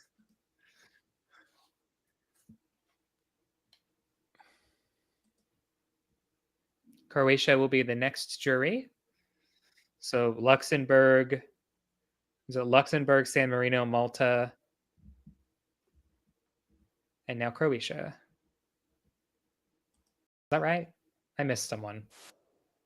Anyway. Okay, there's something. Look, GJ Koyman is a genuine journalist, so I'm comfortable sharing his stuff. So I'm going to share this video. I'm not sure if I can do sound here. Let me see. This is the video that they're talking about right after. Mr. Klein, where were you? We missed you on stage. Sorry, can you stop that? Can you stop that, please? Can you stop that, please? Can you stop that, please? Bro, why are you doing that? We just missed him on stage. Can you stop that, please? Please don't touch me. Yes. Please don't touch me. So there's a lot going on there behind the scenes, a lot of drama. So, but we don't know if that had anything to do, but they were making fun that why they're not rehearsing, apparently.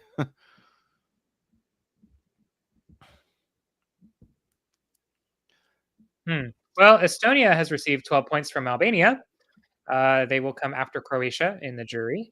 Yes. Sorry, I'm splitting both. And Khan posted that video, apparently, and then it was reposted by Dutch media. So it's out there. So there's a lot going on. Czechia is number 9. I see that right now. Slovenia still leading. It's hard for me to read the Cyprus. 85 points to Slovenia, 60 points to Cyprus. Germany has 46, Ireland 36, Estonia 35, and that is your top. I told you the juries would like Germany. Mm-hmm.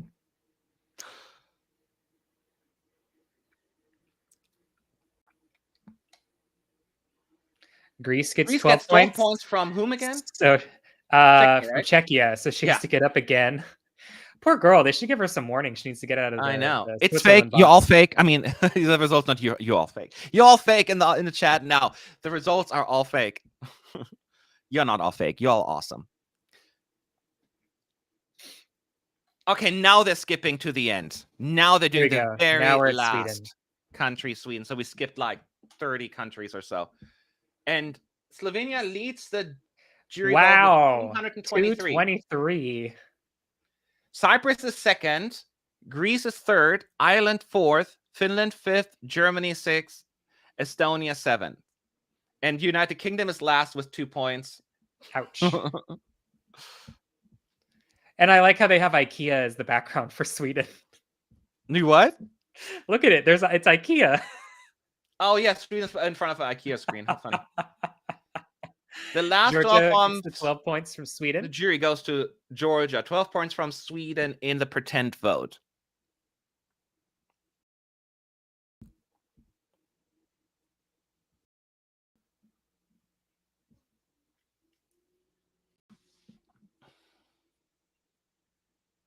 Time to recharge our batteries. Now the televote comes in.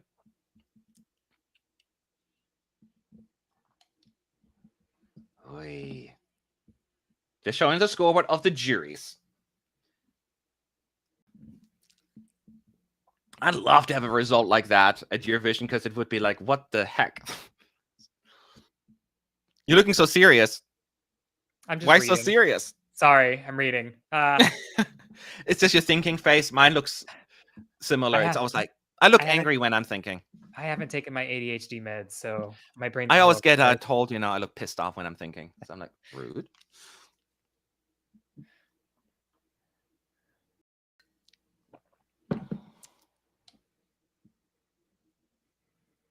All right, so now we're practicing the top 3 green room interview. Yeah, they're talking to Greece right now, who was in third place, if I'm not mistaken, in the jury vote. Mhm. So we get to talk whoever's in third place. It's chaos. It's perfect. I'm so excited. It's actually an accurate statement.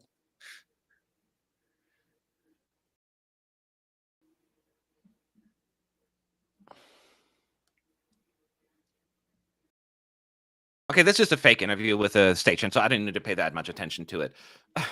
Yeah. So we'll see how that's gonna go. Next up is, what songs from ESC 23 do you listen to the most? Austria and Norway for them. I don't know. I haven't listened to much 23 lately because I was out of the Eurovision loop for so long. Is that one that's on your replay list a lot? Replay. Yeah. There is. I listen to Iceland all the freaking time. I even auditioned. So I'm in. People don't know this, but I'm in an a cappella group that I have to audition for every year. And so Do you say Ireland or Iceland? Iceland. Oh, Iceland. So my first year when I auditioned for it, I sang "Because of You" by Gustav, and then last year I sang "Power" by Delia. So I'm 2 for 2 on 2023 songs for auditions. So now I got to figure out what I'm going to do for next year. But those two have been on my playlist. Tattoo, Cha Cha Cha, The Busker have been on. I listen to a lot of 2023. My partner is also obsessed with the 23 songs. So I probably, if I had to pick one, probably would be Norway, Norway. She, Queen of the Kings. That's quite a bit on mine. Now we're moving on again. They're done with the interview with Greece. Again, I guess they only interviewed the third place, which is rando. So now we're just, again, having an awkward pause.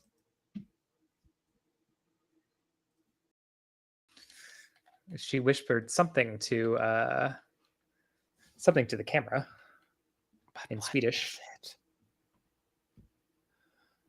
Okay, yeah. Now we are getting a random shot of the audience. So it's a rehearsal now. Now it certainly went into a rehearsal state because, not just like smooth stuff. Oftentimes at this point, the audience clears out because there's not much to do or listen to anymore. Like once they have an audience, some diehard fans, they want to stay until the very last minute, and kudos to them because they want to soak it all in. But a lot of people actually leave at that point. I mean, they would have left a little while ago.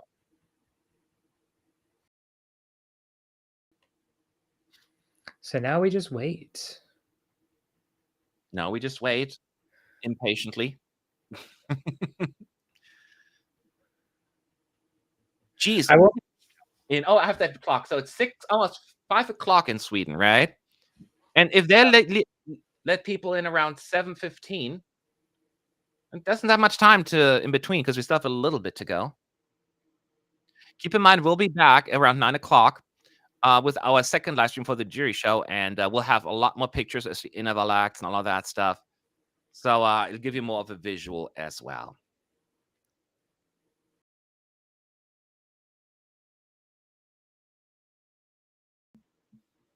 I'm here for the chaos, though, in rehearsals. I don't know why, because that's like, I love this progression. Now, look how long the first one took, and then the second one is like, okay.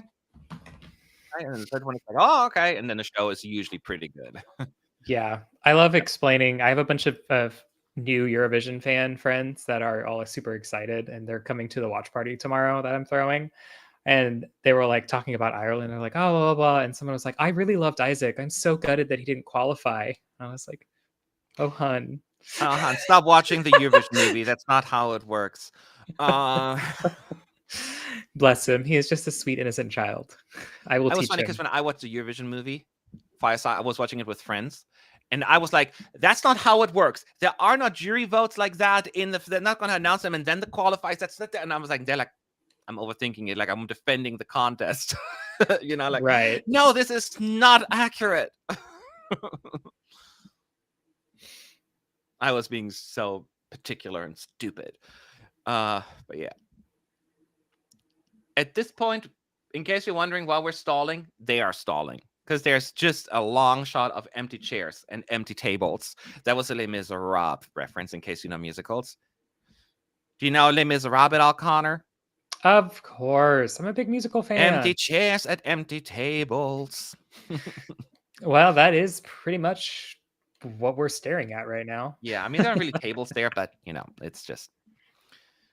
Petro's talking again, so that's at least a good sign. Yes. So we're just waiting. So we can kill some time if you have any questions again at ESC United. And yes, before you're asking, I keep checking social media, but I don't think we're going to get an answer right away, because that is, whatever it is with Netherlands, it will be a big deal. We want to make sure we and we're back. It. Malin is back, and we are back to discuss the televote.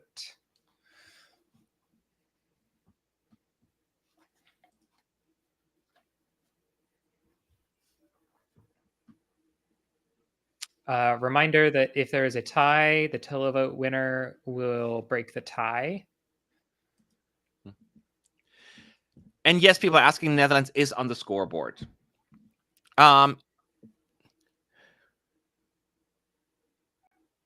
Martin is still not in the arena. Still another member of the reference, or the I don't even know who they are. Someone else. It's someone else. Somebody else. One of the technicians. Someone else from the box that's usually there next to him. Now we're getting the fake televote results. Who is going to win the fake televote results? Oh, I think UK was dead last in the jury vote, so they'll get their points first. Mm-hmm. And we're working our way up. We'll give you updates.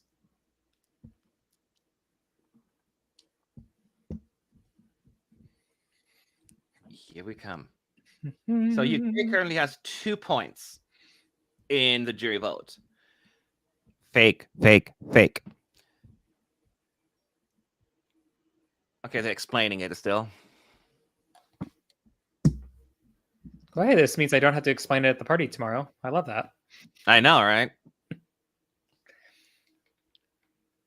All right. So, here we go. They have a screen on the artist, of course. The camera's on the artist. 8 points for the UK from the televote, so they got a total of 10 points. Seems like the UK is in danger of coming last in this first fake result. Probably. Israel has 7 points right now. Unless they only get 2 points, they will at least beat the UK. But Israel gets from the fake televote 0 points. Oh, they got 0. Well, we spoke too soon there. Israel came last in the fake results. Portugal has 21 points from the juries, and the televote gives them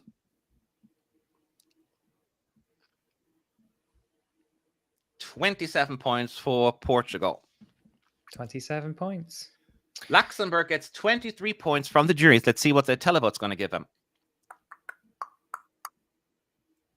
The televote has given Luxembourg 43 points. 43. That would be pretty good, actually, for them, I think, if that were to be real, which is not. Armenia's next with 24 points from the juries.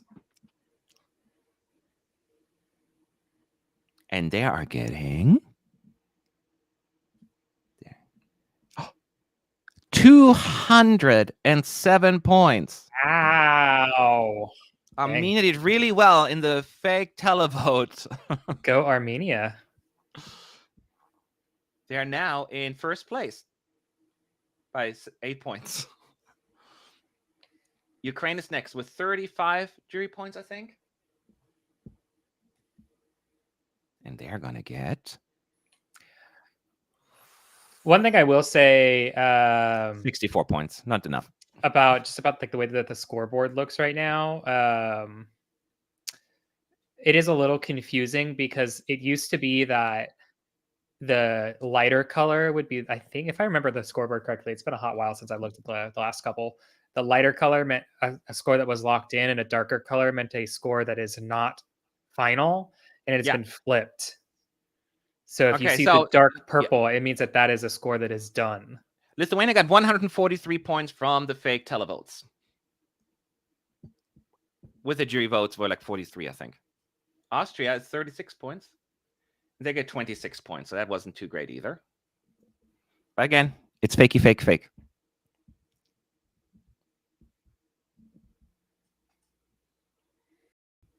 Norway, 36.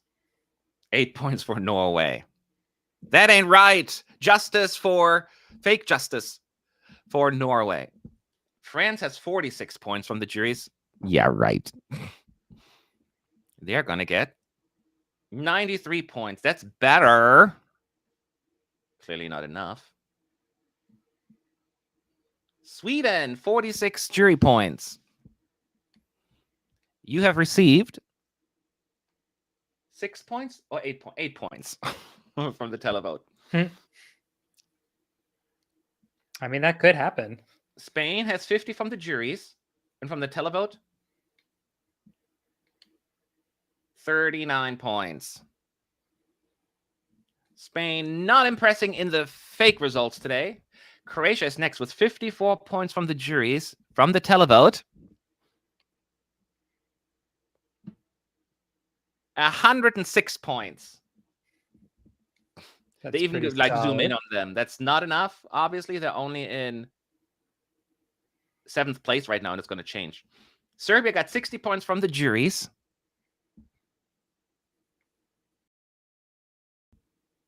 $60 points from jury, 60 points from televote. 60, 120. All right. Netherlands is next with 67 jury points. Now from the televote, 11. They're like in 18th place or something like that. Georgia, next with 71 jury points. We are moving on to televotes. Georgia. 174 points for Georgia from the televote. That puts them in first with 245 points. Is Georgia going to win the fake results? Possibly. Oh, it may happen. God. Only 40 points for Latvia from the televote. Switzerland is next with 110 from the juries. They're getting from the televoters. Switzerland. 0 points. They give 0 points to fake televote for Switzerland. Womp, womp. Italy. They have received, I can't read because it's so blind, like 107 points for Italy. Very nice. Very nice. Very nice. Very nice. Indeed. But it's not enough to take the lead. They're currently in 4th place. Estonia is next with 121 points from the juries. How much is the televote giving Gabe's favorite? Wait, are they going to win? Are they going to win? I can't stand it.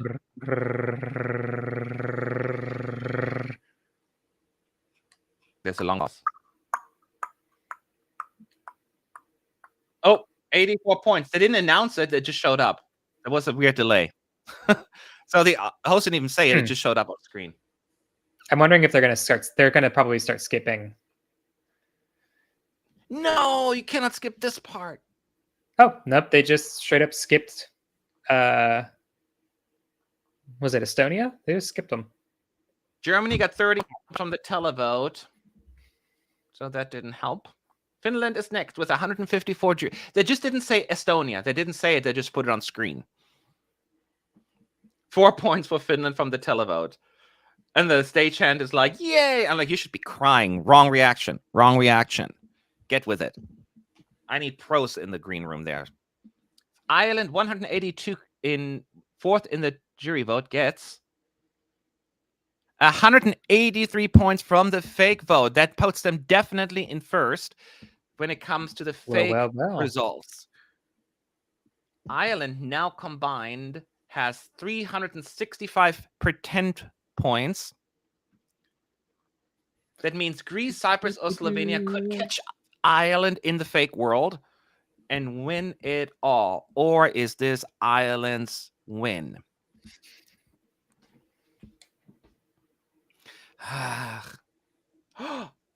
Wow. 395 televote points. I think we have our winner in the televote. I think Greece is probably going to win the fake results. That would probably be the televote winner.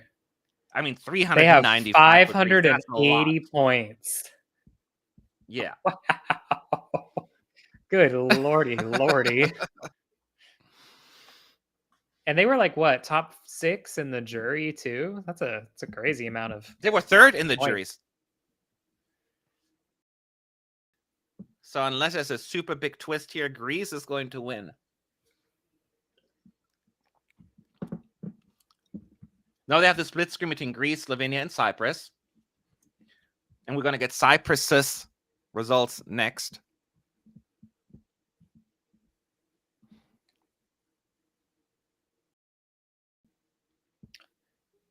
Oh my God. They're dragging this one out now, of course.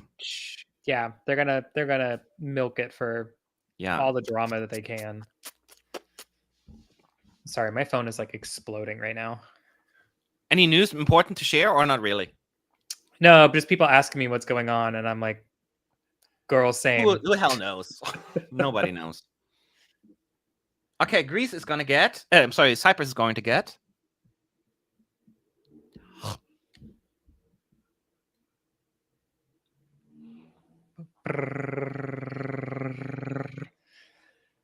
Giving you... Oh my God. 900 points. No, I'm just kidding.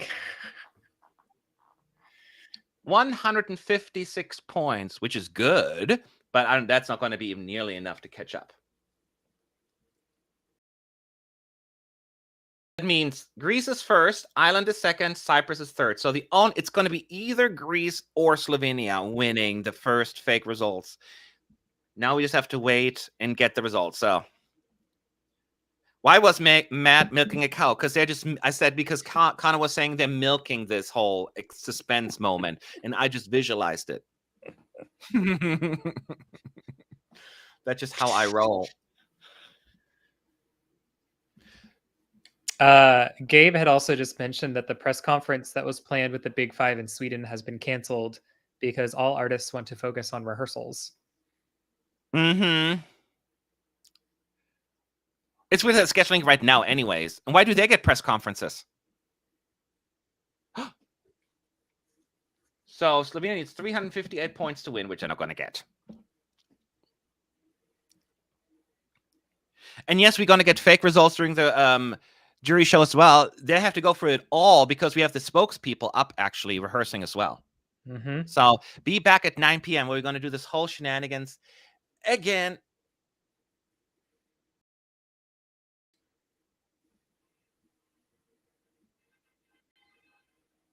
You have received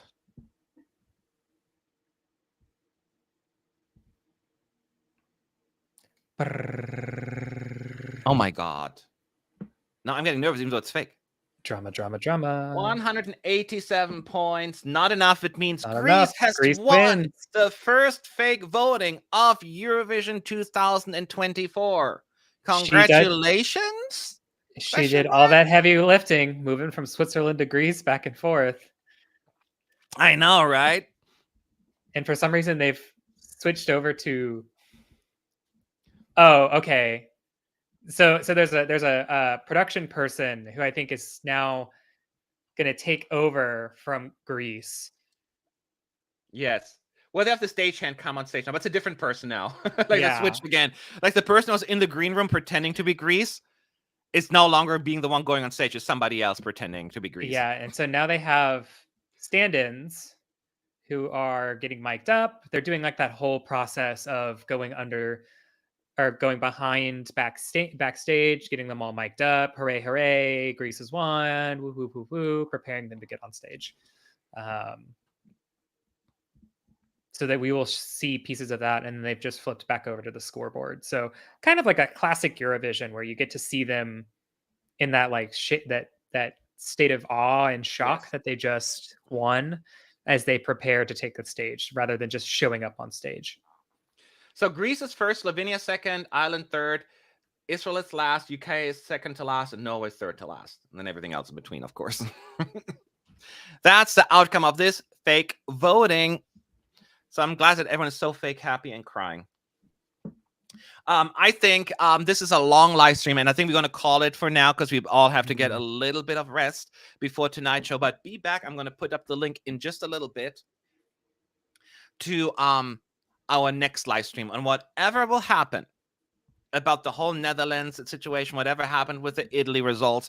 Be kind to one another, please. We're all here for the same reason. We love the contest. We have nothing but love and respect for the artists, and we want to keep it that way, okay? And that's all I have to say for now. Thank you so much for tuning in, and I'll see you in a little while. Bye, everyone.